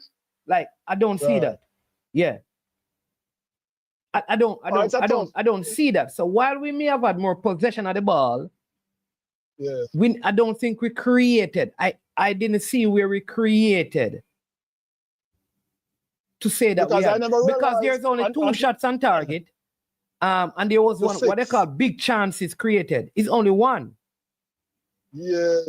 So I never realized yeah. that El Salvador had that many shots on target and those many shots at goals too. I never even realized that. I think DW breaks it down well. He says, what are the stats going to tell you that you don't know? What would have what would you learn from the stats? We gave up a bad goal on the weak side. We went direct when we were down in the last 10. There you go. Yeah. You said Fred Butler made a comment about a statement about his family. Are you able to? Yeah, man. He said that his spouse is has a medical situation that he has been dealing with as of recent, and he says that is the and so he wanted to take, and he was really saying that to say, listen, I take full responsibility, let me take some time and deal with this, and then once I've done with that, then I'll come. Was this before the game, or you don't know? If the situation, yes, it was before the game. Okay. But I wish her well. I wish him and his family well. But anyway, that was my point. You know, I just feel like let's not throw him away. You know. Yeah, man. Let's keep it. And please, because next year, you know, by the time you look around, we start preparing again. You know. Yeah, well, we should be preparing right now. But the thing is that there was a crop of players that won this tournament recently in Trinidad, and there were like Joey Lombardo. There was a next player that was brought there. He was one that Justin Hales can play again. So Nolan, who they said was a very good player from Mount Pleasant, he can play again. So they have some players in this crop that can play. Jojo, like I said, they have some players. So let's see what happens. All right. Yeah, man. All right, man. Yeah, man. Best luck. All right. So one of the other things, people, one of the other repercussions of this is simply this, right? Because we did not advance, it means that we will not be seeded. So what it means is that we will possibly have a harder group to qualify from. It means that depending on the draw, we could face, like in our group, we could end up with Mexico for the next qualification. Mexico, Canada, USA, Panama, Costa Rica in that said zone.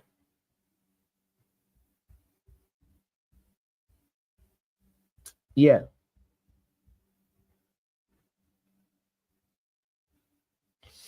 Triple E saying, man, is you think the JA team present too much information publicly. So here's what happened. You have to play practice games. And so when you play a practice game and it goes online, like you watch the games whether by a vlog or something, you're going to get scouted, right? What you should do is also scout your opponent. That's what I think.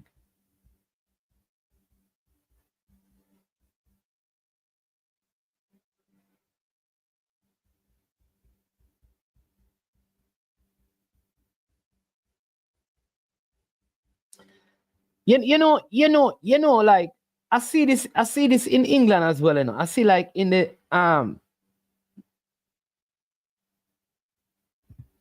I see this as well, that our teams when we panic. I watch the JPL as well, and in the latter stages when we are down, we somehow lose our discipline. I will say one of the things I must give this U20 team credit for is that they were still trying to play the ball. I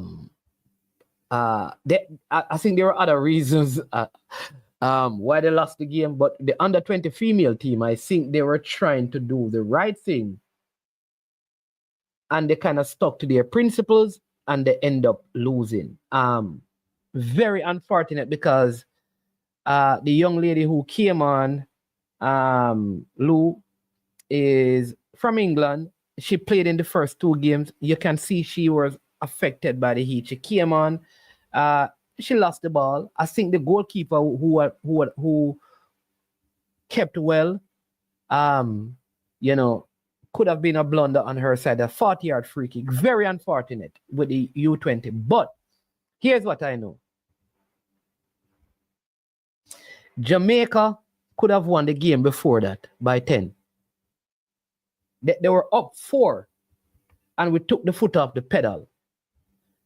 And I think because we were convinced that we were better than Nicaragua,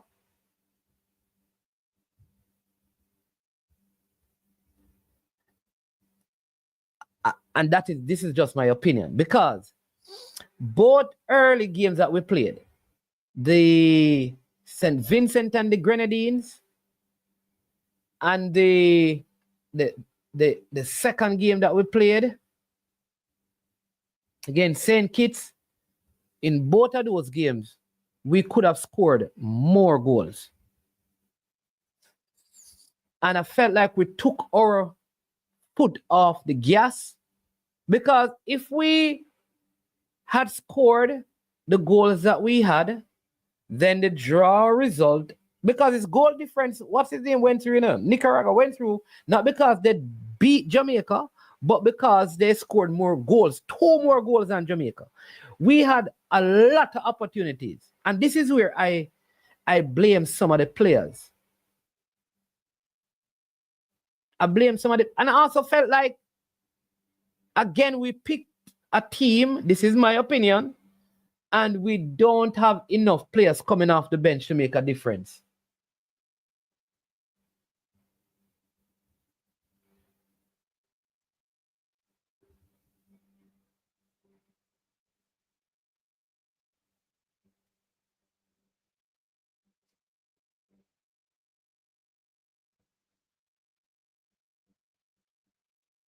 Yeah, there you go. You have to consider goal difference. Rack up the net. USA win a game in the under 20, under 17 boys by 22, you know. You see, when you get your opponents, just keep on scoring. There's no mercy rule, because this can happen.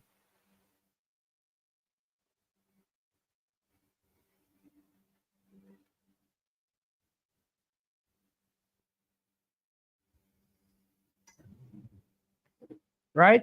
And sometimes, like this is where I think I agree with Triple E. Like maybe you see, this is the thing, like Jamaica, because I need to talk to the fans, you know. Let me tell you this. You see, if we keep on talking the same way, one thing I know is that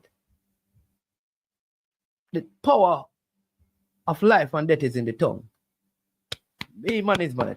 You see, we keep talking the same way about people in the football and our football, how somehow we operate and have this unity and discard, everything going to keep failing. Like, I think our narrative need to change. Listen, I listen to other football spaces I listen to the Trinidad football spaces, talk to a lot of people. And even when they don't qualify, of course, they criticize. But believe me, the attitude is not like us here. Welcome to I Am Sure Sports. Know this man, you know. Hello. I know this man, you know. This man always a beat me, you know. How you doing, sir? Welcome to the show. Good afternoon. Good afternoon, man. How are you doing? It's good to hear your voice, you know. I'm not seeing your type. Yes, you know. man.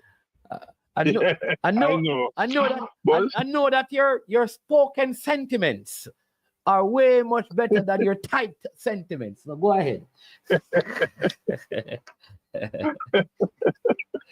I want to talk about your analysis. I won't even call any of you because I don't want Cranky to know your voice.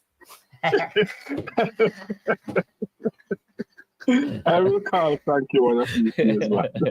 Go ahead. Frankie's insisting on his quota, and he says nobody can change it. So I am going to keep insisting that he leaves the quota part alone.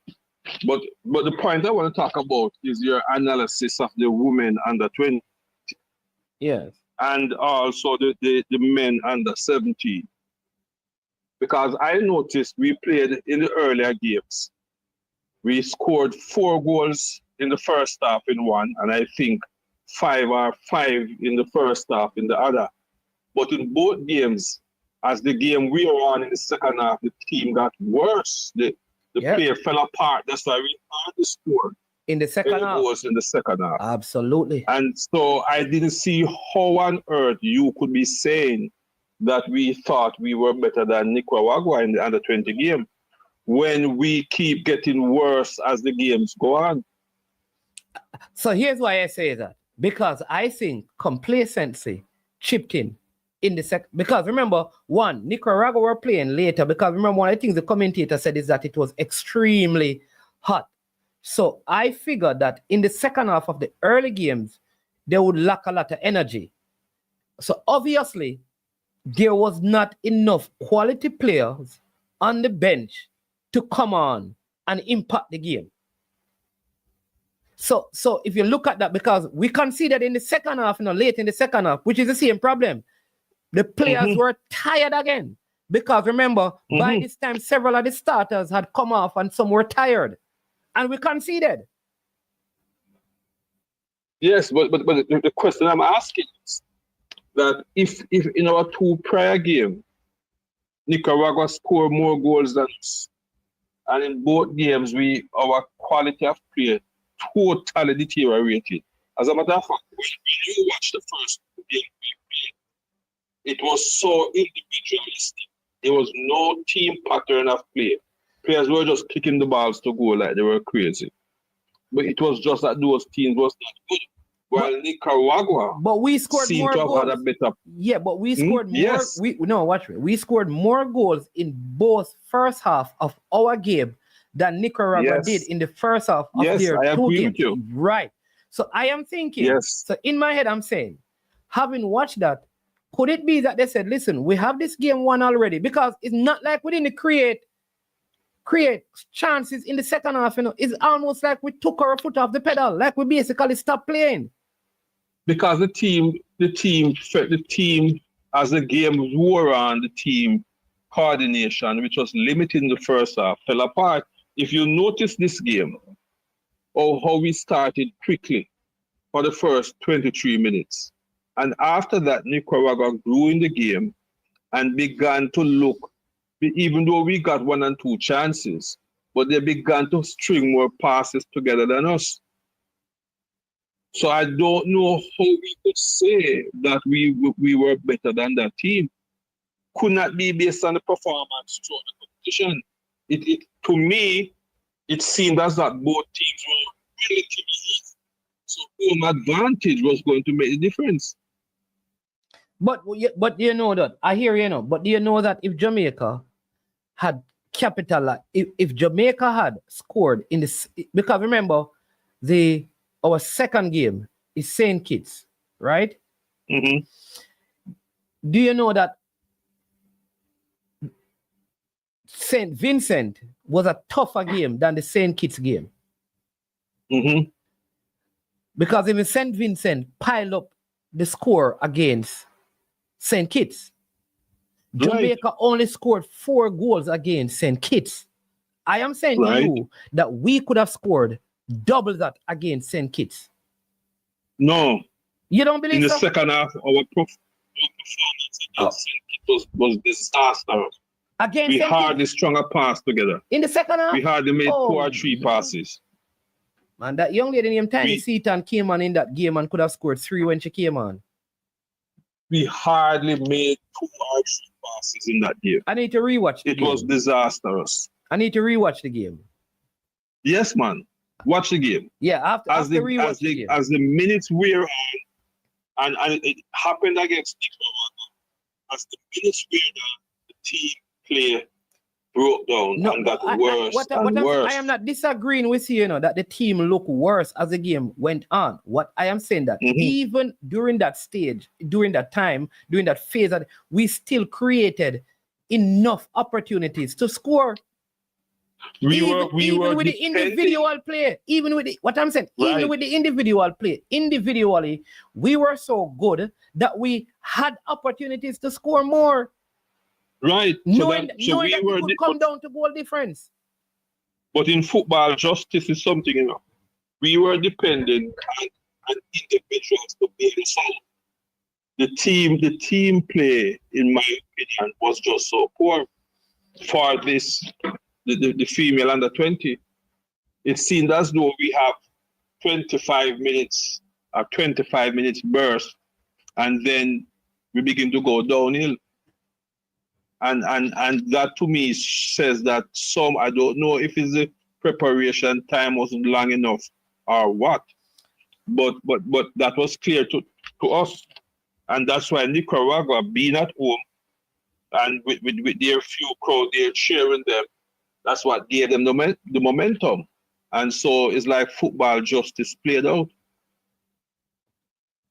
And to an extent, is to say, my most disappointing wasn't even the women under 20, but it was the boys under 17, which has been what I'm saying such a long time. The women did not lose, you know. I know, but the point I'm making is they did not deserve to win. So I'm surprised when you are saying that we felt that we were far better than Nicaragua. How could we feel that? Looking at all the games, looking at Nicaragua games that they played, and looking at our games. The teams that we played, they played them and scored more goals than us. That means they came in to the final leg in a better position than us. And our team, because our team has not been playing well as a team, and they are at home with home support, it would be difficult, really and truly, to think that we were going to walk over Nicaragua. So to have no. Nobody said that we'd walk. No, man. Nobody said that. No, nobody said that we'd walk over them. But what I'm saying, going in there, needing, right? Jamaica put themselves in a situation where they had to win the game. Right. I am saying that we could have gone into that game not having to win the game because Nicaragua did not beat them. The game was drawn.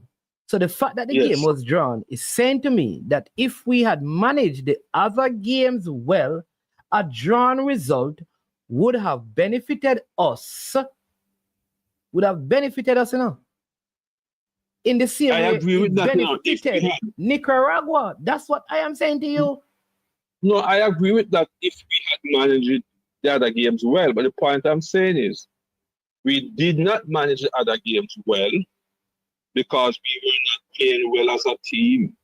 And therefore, if you are observing your games, Nicaragua 2 games and our 2 games prior to us playing Nicaragua, I cannot see how we would come to the assessment that we are a better team than Nicaragua. No. So no. We didn't say that. We didn't say. You see, no, we didn't say that we are a better team than Nicaragua. You said they felt that they are a better team. Yes, that's what I'm saying to you. Because so how could they feel that? So let me tell you why. Because when you went into that second game, what should be on your mind is, listen, we need to put ourselves in a position. Listen to me. We need to put ourselves in a position that when we play Nicaragua, what we would need is a drawn result to go through. We did not do that. We put ourselves in a position where we had to win. So for you to go into the game believing you have to win, you'd have to believe that you're better than them. Because if you think that you are at the same level or below them, you try to put yourself in a situation where a draw would help you. But the point I'm making is anybody who do you understand my point? I understand what you're trying to say. You're trying to say they didn't put themselves in a better position because they thought they were better than Nicaragua. But what I'm saying, anybody who have that thought would have been insane. Well, that's the point I'm making. If you are better than a team, you are going to show it in all the games that you play. And so what was clear was that Nicaragua coming into the final was the better team. So anybody the pandemic, anybody would have had that idea would have had to be crazy. But I want to raise a point about the under 17. You spoke so highly of the preparation of the under 17 team. And so I continue to, because of how you spoke highly for the team. They have been in preparation almost Yes. playing games here and there and everywhere. And according to the coaches, they scouted all the players that they could scout, primarily from the USA and Jamaica. And the first game was so disappointing how they played, as though they couldn't string passes together. And then they made some changes in the second half. They took out the number 17 who was playing center half. And I think they brought in a number 12. Yes, in this right. I believe he scored a goal. Yeah, I spoke about and that. And then yes. the team, he scored 2. The team that played the second half of the first game, I believe was the team that they started in the second game. Yes. And they won that game comfortably. Except, no, they made a change. They brought in the player called Dennis, because Dennis came in, so they had started the guy named Axel on the wing. They didn't start him. They put Raekwon Campbell Dennis out on the wing, who played in midfield in the first game, and they brought in Earl Dennis to play alongside Owen Jump. That was the change that they made. Okay. From the first and game. They played and they played a very good game. And then to my astonishment, from the moment I see them, they change their system to match Ecuador 5-3, 5-3-2. I knew El Salvador. I knew we were going to lose. I said, there's no way you're going to change up your system to match another team. That means you are fearful of that team. And so said, so done. I could not understand the coaching decision. Yes, they reverted back to a lot of the players. They reverted back to the number 17 center. They brought back in the number 10. I couldn't understand the concept behind the team that they selected to play that last game. That was a strange one for me. Yeah. So I just look at the stats of the game against Nicaragua, right? So they had 57% possession. We had 43, right? We had 5 corners. They had 2. They had we had 5 shots on target. They had 8. 5 of our shots were wide. They had 12, right? So I don't know even how to assess those. Yeah, but it tell you the story that Nicaragua is a better team than us. It is clear. It is clear that our team, I don't know if it's a preparation time or what, but it is clear that our team, that Nicaragua is a better team, and it showed throughout the competition. Yeah. Right? I believe in giving the local coaches, especially at this level, the opportunity. But they need to make better assessment of the games. They really do. And I put down the under 17 boys, not the girls, the under 17 boys and the under 20 performance in the last game to, well, I don't know if the under 20 girls had enough time to prepare themselves, but it really showed. And they got a new coach, because remember, Hugh Bradford had them before they played those games in Trinidad. You know, that tournament in Trinidad. But up to that point, it was Hugh Bradford, and then he didn't go to Trinidad with them, and then a new coach came in. So that's why that's how I figured. I would figure. So that may have impacted team selection and all of those things. I don't know. It did. I would have to assess. I would feel so, because whoever had that team before, how the team played throughout the tournament, it showed to me that they were going to struggle in the last game. And football justice won out. The team that deserved to go through was the one that went through. Both with the women under 20 and with the boys under 17.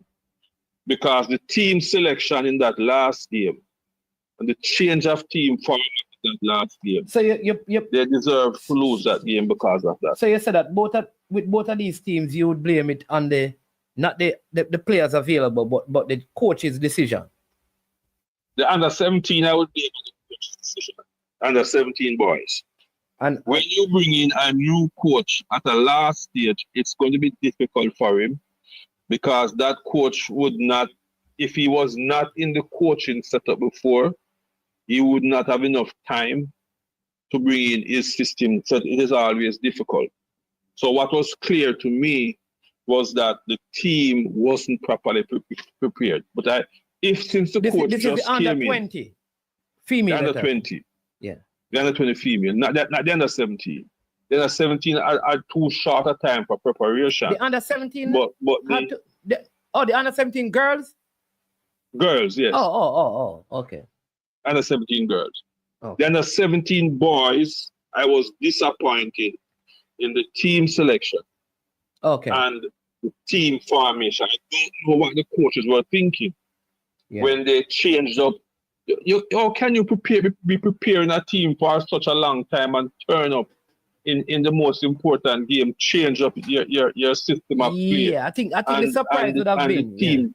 I think the surprise would have been why the guy named Nolan, and many people have asked that, why Nolan didn't start, seeing that he did well in the game that he started, he came on and he scored. I know persons have asked that question. Why didn't he start in the third game? Why did Taylor start over him? Then people ask, Raekwon Campbell-Dennis played in the middle of the park. Why was he put out on the flank for this particular game? Though he played well out there, but would he have been better if he played inside?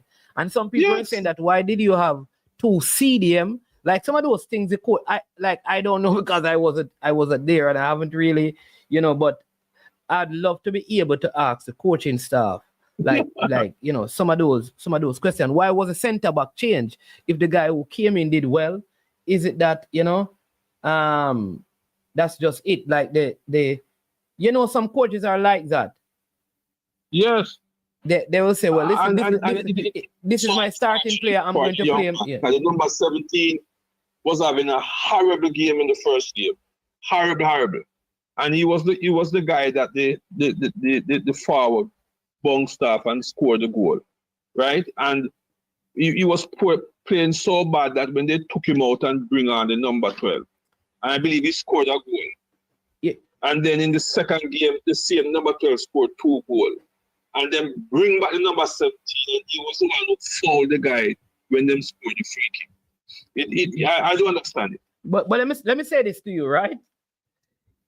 With the under 20 girls, with every under 20 team, here is my thought.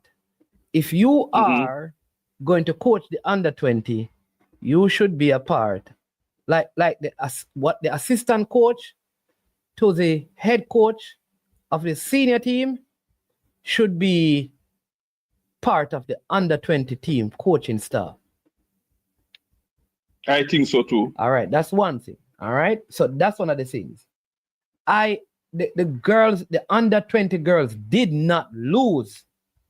I want people to remember that. They did not lose the game. The game ended 1-1. They lost out by 2 goals. All right, they hit the post, and except for a ball that came across that a player missed and the keeper collected, I do not think like Nicaragua had many goal scoring opportunities. I think Tiny Seaton got a couple of balls that she over dribbled, that if she had like I think one of them she even tried to lay it off, that she was open in front of the goal and she was trying to lay it off when she could have just turned and probably scored. I think like in terms of half chances, I saw where Jamaica could have scored and gone up by 2 before they conceded that one. I think it was also very unfortunate that goal was scored on the goalkeeper, who I think has done well throughout the competition. She looks like she looks like a good one. But so I'm not going to beat the under 20 girls because they did not lose a game. They tied the game. Nicaragua went through. I wouldn't even say it's a good free kick. I just think like the goalkeeper was coming out, think the ball was going to go for the player was squaring the ball or crossing the ball. She came out and a shot was kicked, so she was off her line. Because if she was on her line, I think she would have either hit her hand or go over the top. So unfortunate, but I do get your point. My thing is that I think we need to look at going ahead. if under 20 players are supposed to be transitioning to your senior team, the coach that is in the senior team as an assistant coach should somehow play a role on the male and on the female side in terms of preparing the under 20 team, which would be the next generation of players to come into your senior team. That's a thought that I think could be considered where the football is concerned. How do you feel about that? No, I agree with that 100%. I agree with that 100%. Because since you're senior coaches, generally you're more experienced coaches, and our local coaches should be learning from them.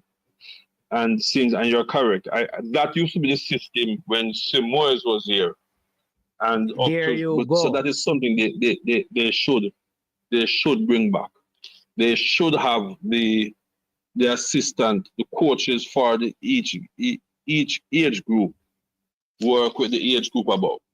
Just like how the under 17 women coach, under 17 boys coach should work with the under 20, as part of the assistant coach of the under 20. That is something I agree with. So I feel like Xavier Gilbert would possibly, at this time, better serving the nation if he were with the U20 than with the senior team. That's my thought. Correct. That is 100% correct.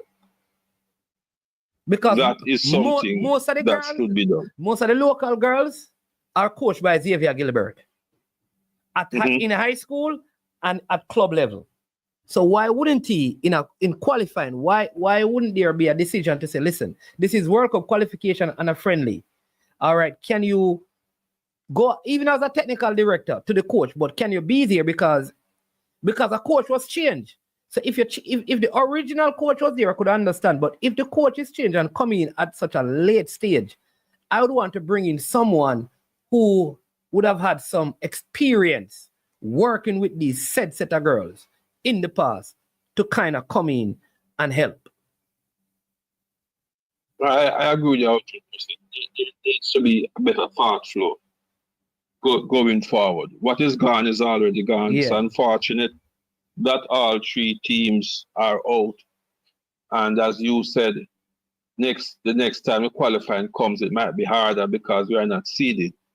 So there needs to be more thought flow in terms of how the coaches are appointed. It should be that they are assistant to the team above. So Coach, I agree with that. Coach Boris Johnson said there should be an overlapping of coach from our level. So he's saying that the senior team should have an under 20, the under 20 should have an under 17 as part of the mix. The under 17 should have the under 15 as part of their mix. So there's a transition. Correct. Yeah. Being isolated means everybody is doing their own thing. Yeah. You need to have symmetry and coordination. All right, bless up yourself, because we go around. My friend. Yeah, cool. Man. Have a great day. Unless you need to call Cranky one of these days and stop fighting in the comment section. Yeah, man, I'm going to call him, man. I'm going to call him. All right, man. Bye. All right, then. Yeah, man. All right. I'm telling you, people, that's a mysterious call line, and I'm telling you who it is. You're going to have to figure out. You understand me? This one says, hi, Bunnings, is there someone in the JFF whose sole responsibility is to oversee the development of our local youth players? I think that would be in the hand of the technical director and the chairman of the technical committee. If we don't have someone in that position, it goes a long way in explaining why our local elite youth players are not fulfilling their potential. If the JFF does have someone in this position, he should be fired. Well, I think that would, based on what you said, I believe that would be the job of the technical director. All right. Do you know, people, that there's an elite academy competition going on right now? Yeah. Mount Pleasant played Mobile United. No, this is the thing now, this is the thing. So, Mount Pleasant played Mobile United and won by 8 goals to 0. My thing is that I don't know if Phoenix is in it, but there are other academies. Like Mount Pleasant is probably going to win every single game. They have the youths who played for St. Lucia, yes, and the under 17. They have the Haitians playing So they have some of the ones who play in the Premier League team playing in this elite competition. It's like, so again, these competitions are good to have, but will there be a team to beat Mount Pleasant? Think about it.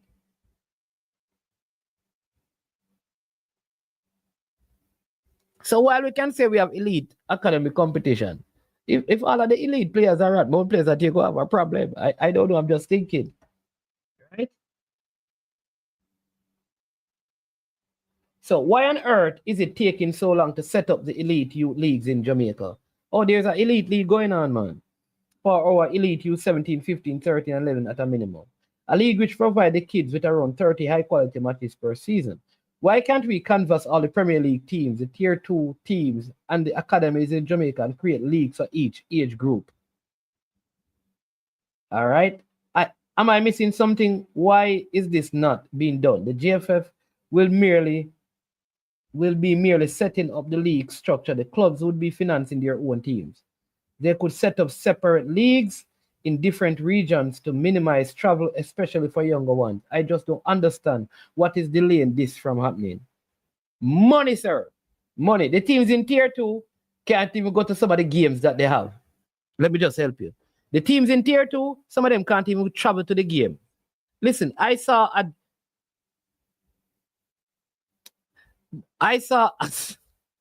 right, let me say it.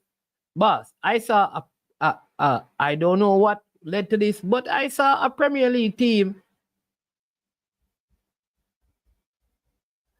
And some no one them think that the players them traveling to play a match, boss.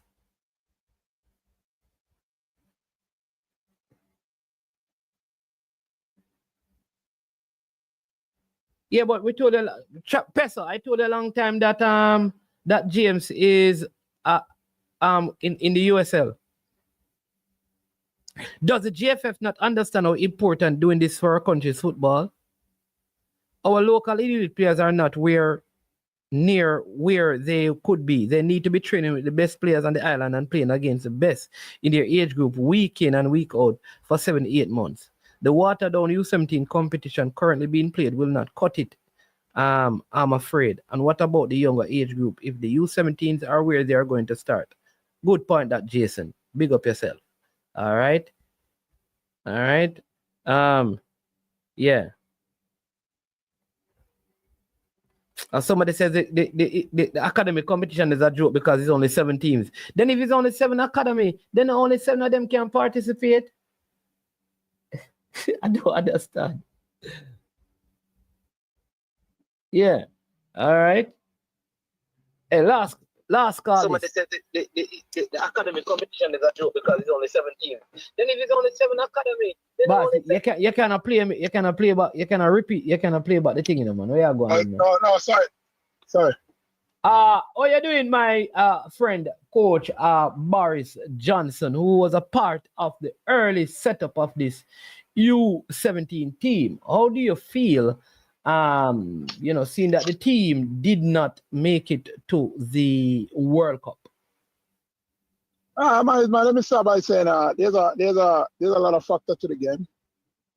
I mean, there's what you call off-field factor, on-field factor. I mean, I coach, but my focus is not so much on the result, but a way of getting the results.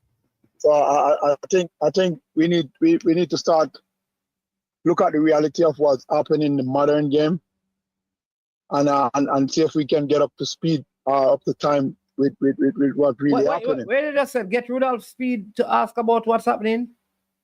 No, I said if we can get up to speed. Not get. Okay, get up to speed. Up to speed. Yeah, up to time. Yeah. Up to time in terms of what happened with the modern game. Okay. I mean, until we do, I don't think the reality of what's happening will be ever changed. I mean, first thing you have to understand, it's an all different game with an all different nucleus of players. I mean, I don't think we even sit and have the conversation to look at where is it we really going wrong. You see, I mean, gone out of time, people will tell you that, yeah, we used to produce good local players. But I don't think anybody will be able to tell you that the level of background work or the level of football that these past players used to be playing. We don't have that luxury anymore, management. You see, now if we should look at let me look at our early age. FIFA cater for 17, if I'm right. So FIFA start at 17. Now CONCACAF, they sympathize and they give you a jump start at 15. You see what happened? Now, how much of our preparation is stagnant? We are stagnant by a 2-year period. Now we can say, look, CONCACAF start at 15, so let me take a 3-year or 4-year program to look at 12-year-old or 13-year-old kids to develop them into that youth 15 for CONCACAF. Then let me take 2 more or 3 more years to look at these youth 15 to transition them into youth 17. I mean, those are factors that we need to start looking at carefully. I mean, we keep on having this debate over and over and over and over again. My thing is that people have to understand it. If you remember when Barcelona came with tiki-taka, everybody see it necessary to try and play tiki-taka, wrong or right? Yeah, man. So the point that I'm making, somebody has to set the model. The model is already set, but I think because of ego and some other factors, we are afraid to follow or even to adapt to certain models that's already out there. It is no fluke or is no luck or is no coincidence why some teams internationally keep repeating and keep getting back to these tournaments. It must have been something that they had to do.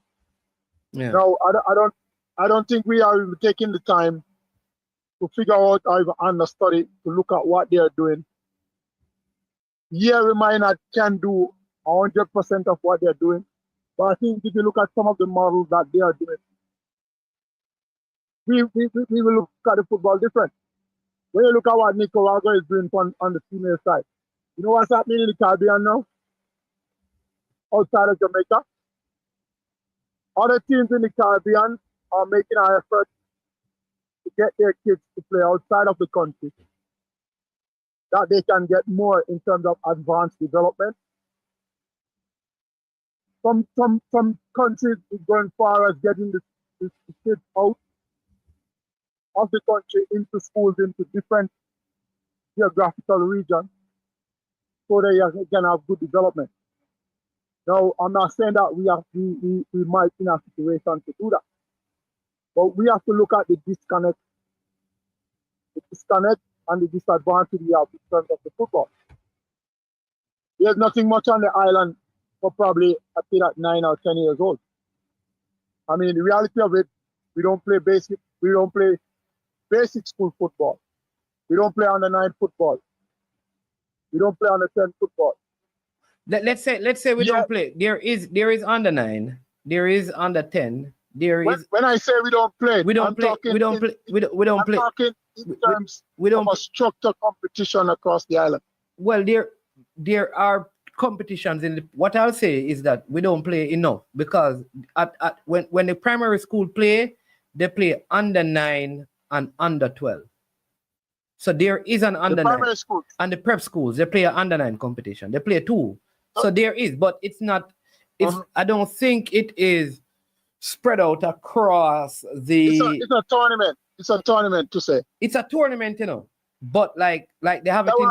What I'm saying is that they have it in St. Anne, they may have it in, but not every parish does it, and not every school participate. And this is the problem we have with management. Understand we are a small population, so if the less school participate, it probably already lessen the pool of players that we even have to consider or look at. Absolutely.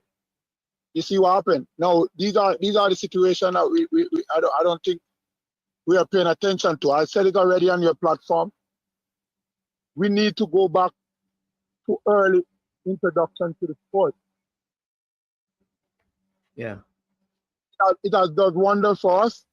We need to go back to early introduction to the sport, where we can probably look at 5-year-old, 6-year-old kids, having them at least get familiar with a ball, whether it's inside or outside of the home, inside or outside of the school. You see, this is where we are going. When you look at the level, and I can't knock the level because, as I said, there's just not enough football playing. Yeah. Gone are the days when you have a minor league, you have a President Cup that used to play before the schoolboy season. You don't have that luxury anymore. People don't play corner league anymore. There's no community league. Yeah, just say it's not enough because there are still corner league being played, man. Yeah, but not enough. Not enough. Yeah. So my thing is when I hear you talk about the under 17 elite competition. Oh God, come on, man. For us to have 14 teams playing in the Premier League, and you probably, you can correct me if I'm wrong, probably have 1 or 2 playing in this elite. You see where we are in the problem. Yeah. We don't have enough participation. Which we should have. That's but there's a lot of things, like there's so many things that we can't get into because I know in the USA, for example, a lot of the kids who play in the academies, the parents can afford to pay. So hold on, let me finish. You see, I listen to you. Yeah. So we have to find a pathway that is different because most people don't have money to pay for their kids to be in academies. Like, I'm going to give you an easy example. They want every sport that they see they want to play. So, right? Man say want to play table tennis. It's like $3,000. Like, for one, listen, you have 3 of that for the day is 9,000. Then he want to play football. He want to be in track. And all of these things you have to pay for. Not all I'm saying is that in the States, a lot of parents can. I don't want to compare the state with Jamaica. That's why I leave the state out of it. What I'm saying though is that I understand everything that you're talking about. No, but you have not listened to what I'm saying. And you say understand because I'm not done. What is the point I am making? No, hold on. Let me ask you. The point you're making. Yeah, tell me what I'm saying. Yeah, tell me the point I'm making. The state is paid for play. That's all it is. That's not the point I'm making though. That's what I'm saying that you're not listening. You're saying you understand me, but you have not listened to me. The point I'm making is that we have to find a way that fits us. We cannot ask Premier League clubs who cannot pay their players to start a new team because they can't. All right. Go ahead. You go ahead. If listen, this is basic management. Come on. If I'm running a Premier League club, I coach Premier League club. I start youth program because youth program I start was to produce future players for the same club. So if you're going to tell me that we can ask Premier League club to fund youth program, where are these Premier League clubs? That's why we have a problem. Isn't that what we are saying? Isn't that what we have been saying? But you just said we can't ask them to do that. No, so listen again, because maybe if you listen, we can have a good conversation. Whatever problem exists in your time, so let's not fool ourselves to act and talk to people like we had some great youth program because money was awashed in Jamaica. It's not true. No, I'm not saying that. Just let me finish. There was an under 21 league that had to stop because teams could not afford it. Teams could not afford it. That's why it was stopped. Because a lot of the club competitions with youth teams could not be done because they could not be afforded. Things are even worse now where sport is concerned in Jamaica. We don't even have fields, much less to have players. And it's a real issue. I agree with you that the pathways to have all of the, I agree with you, that the solution is the clubs need to have these things. I am saying to you, money is a real issue. Money is a real issue. Money is a real issue. When last have you heard about a Waterhouse under 17? Management, as I said before, there's a lot of factors. I mean, I was there on the island. I still try to come back when I have time.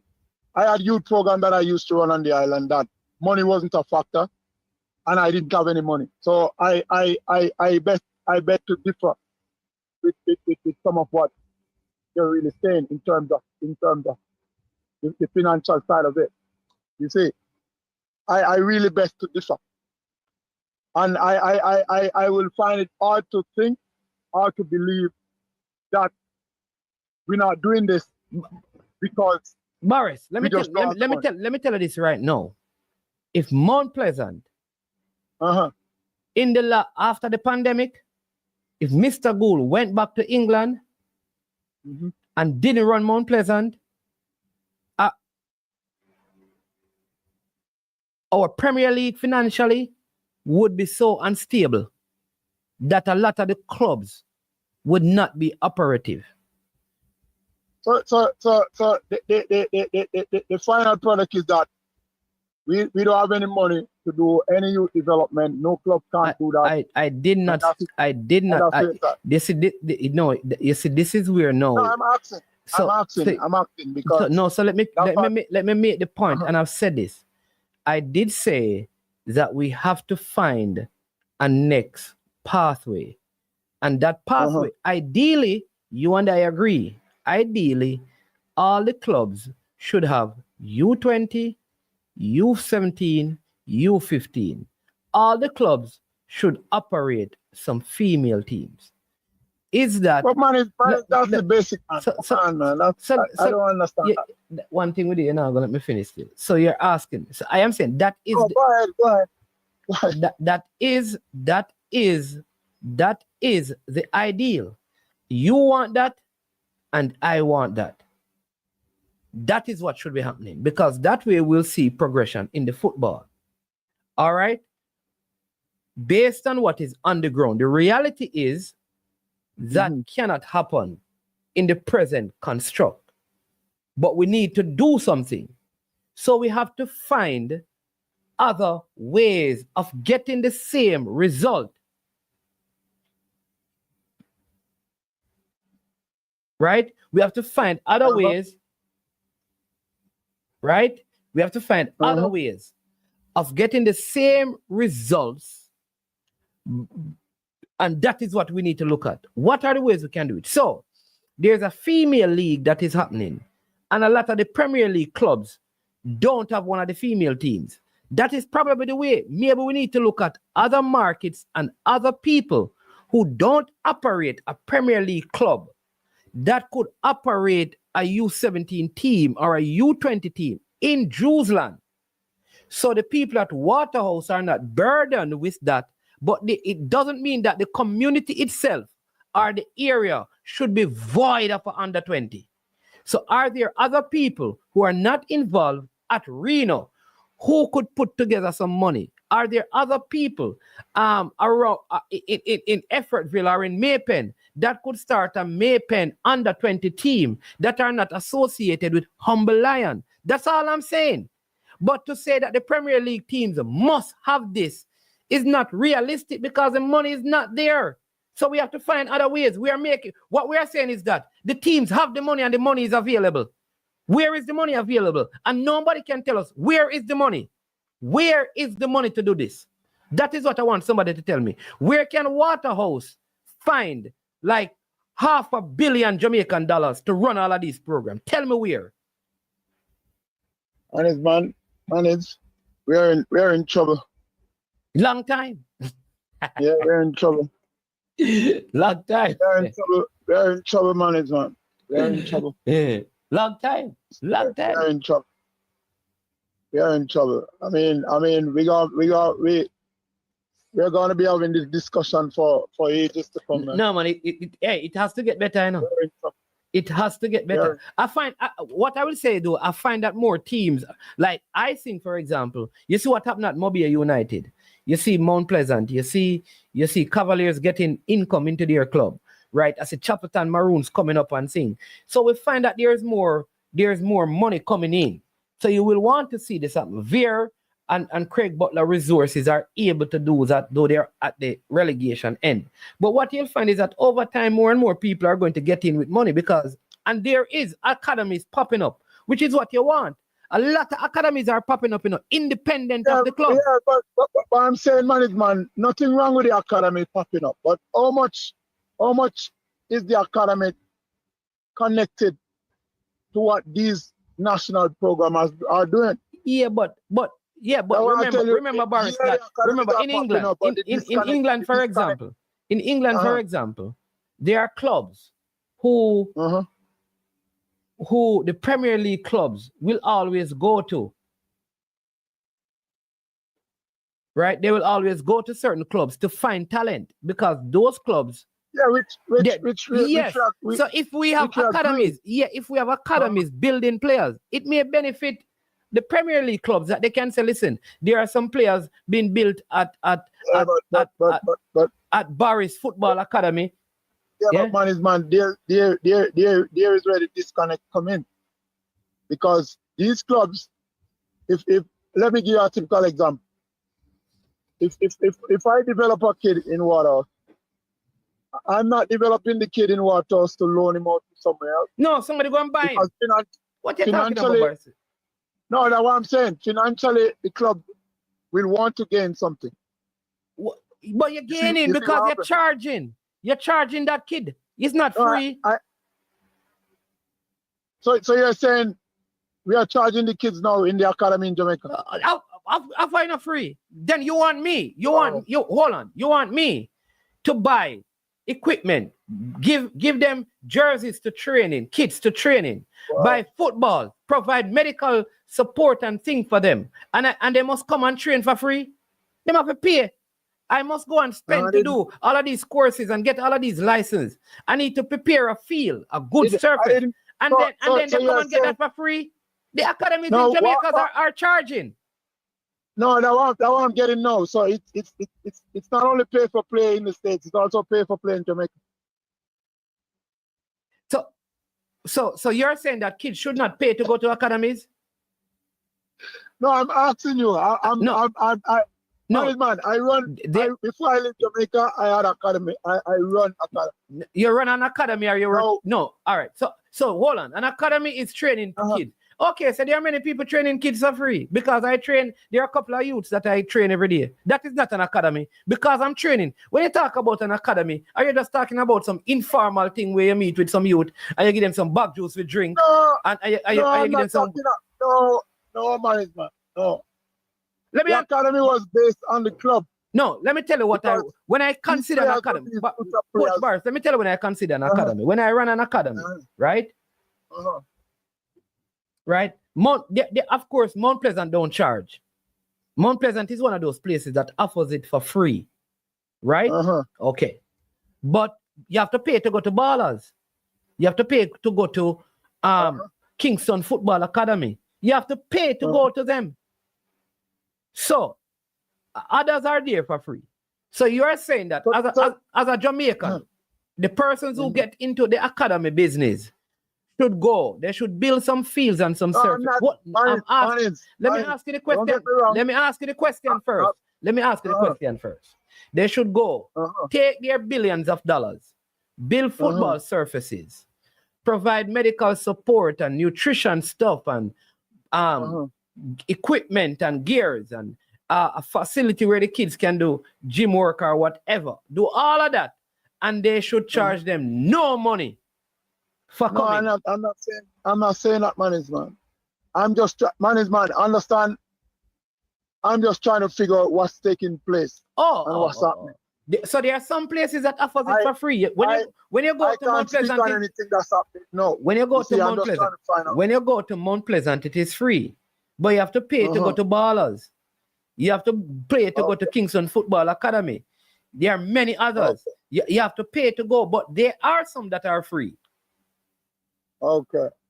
I'm just trying to understand what's happening because I'm not in the loop for quite some time, so I'm just trying to figure out what's really taking place on the ground. See? Anyway, the show come to an end, You end the show on a good note still, But I think, as I said in closing, I think all stakeholders just need to come and sit at the table and then see how best you can have the discussion because If not, I mean, we gotta be singing this tune over and over and over again. That's just where I'm looking at and seeing what transpire. I mean, some of it is a bit unfortunate. I mean, but unfortunate come with unfortunate normally sounds like excuses, you see. Yeah. But I just think we need to have all the stakeholders need to come and sit and so we can have the dialogue, because I mean this is it's kind of heartbreaking when you look at what's really transpired, you see. And not only that, we also losing resources, you see. Yeah. Hey, Coach Morris, pick up yourself, continue the good work you're doing, You understand me? Yeah. Continue to advocate for the things that the football need to get it better. I always appreciate you calling in and giving your thoughts and, your comments and your feedback. You understand me? You're a good one. So continue to do the good work you're doing and bless up yourself. We're going to run now because we have a matter. We have to head all the way down to Norwich City right now. I don't know how I'm going to get there, but, All right, man. All the best. And thanks. Yeah, man. Every time. Blessing. Yeah. All right. Ladies and gentlemen, boys and girls. Nowadays, where you can't behave yourself, boss. You can talk and not use foul language, brother. You can talk and not piss of this. Come on, man. You can type and come on, man. I want to be able to put up your comments, boss, but not all some of the things that we have say, man. Come on, man. Be better than that, man. People, let me say it again. You get too much problems sometimes, brother. You understand me? Stop using foul language, man. Come on, man. Yeah, here's where they this, man. Me know you're vexed and thing, but you understand me? Yeah. But let me say it, people. Listen, we also, you see the fans, them. I think sometimes, like, you see, I tell you, a kingdom divided by itself, will not stand, See, we have to come together, We must not give excuse for failure, and we must speak out on every form of injustice. But you see, off the field is as important as on the field. And you see that jump, like I was saying earlier, and I'll go close 2 minutes. I have a lot of friends in a lot of the other territories that I deal with, and I listen to the stuff about the football and how they converse. In, I would say, Central America, like Costa Rica and them places, right? And here's the thing, man. Here's the thing. Them not deal with them upset all the Mexican them. I have some Mexican friends when we talk about Mexican football. It's even when them unhappy, them not behave like we still, Like, in other words, they would not come on these things and kind of deal with some of the things the way we deal with it. And maybe that's just how we express ourselves as Jamaicans. And I also believe that this is a part of the problem too. I think sometimes some of the things that we say about the football, because the power of life and death in the tongue. And every time we say, oh, we now going to win, I think it begin to sow some seed. And we are get what we are say. You see the things and what we are say, and we keep on saying, we are going to keep on getting them in the football. Some people start say, the girl them going to feel. Whatever we say, we are going to get. So I think some of us need to change our conversation and begin to speak some positive things in the midst of all the negativity. We have to change it, because if that don't change, the things that we're speaking out of our mouth will manifest themselves. That is my final word I want. I will say this to you. Respect to the reggae girls. Hope they win tonight. But me, I have my reservation about tonight's game. So I will be elsewhere. All the best, reggae girls, tonight. But ay boy.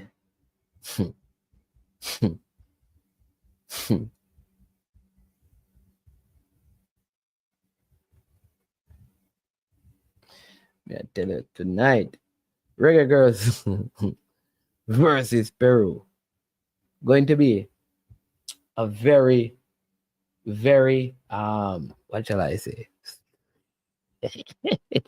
Very strange. Yo, the game was strange. Strange. Reggae girls Reggae Girls win the game from the first half. Reggae Girls win the game from the first half. Reggae Girls be up by 3 from the first half. Please, may I beg you. Please and thanks. Give me a 3-0 lead first half. I am Manning's man. This has been I Am Sure Sports. It was a great, great morning to mid-afternoon with you, the wonderful people out there. Again, listen. Soji, you like the video yet? Nowadays, you like the video? Mirak, you like the video? You like the video? The man, you like the video? You like the video? Boss? Pesa, you like the video? Texican, you like the video? DW, you like the video? RR, you like the video? You like the video before you leave, man. Yeah, man is man. Kyle, you like the video? This is I Am Sure Sports. As usual, when it comes to the end of our program, I will say we are over and we are OUT out of here. Boom, check it out. I don't know it's Jason. I'm a represent for I Am Sure Sports. For the latest news and updates, check out I Am Sure Sports. Make sure you go to the YouTube channel, subscribe and share. Jason representing I Am Sure. I Am Sure Sports.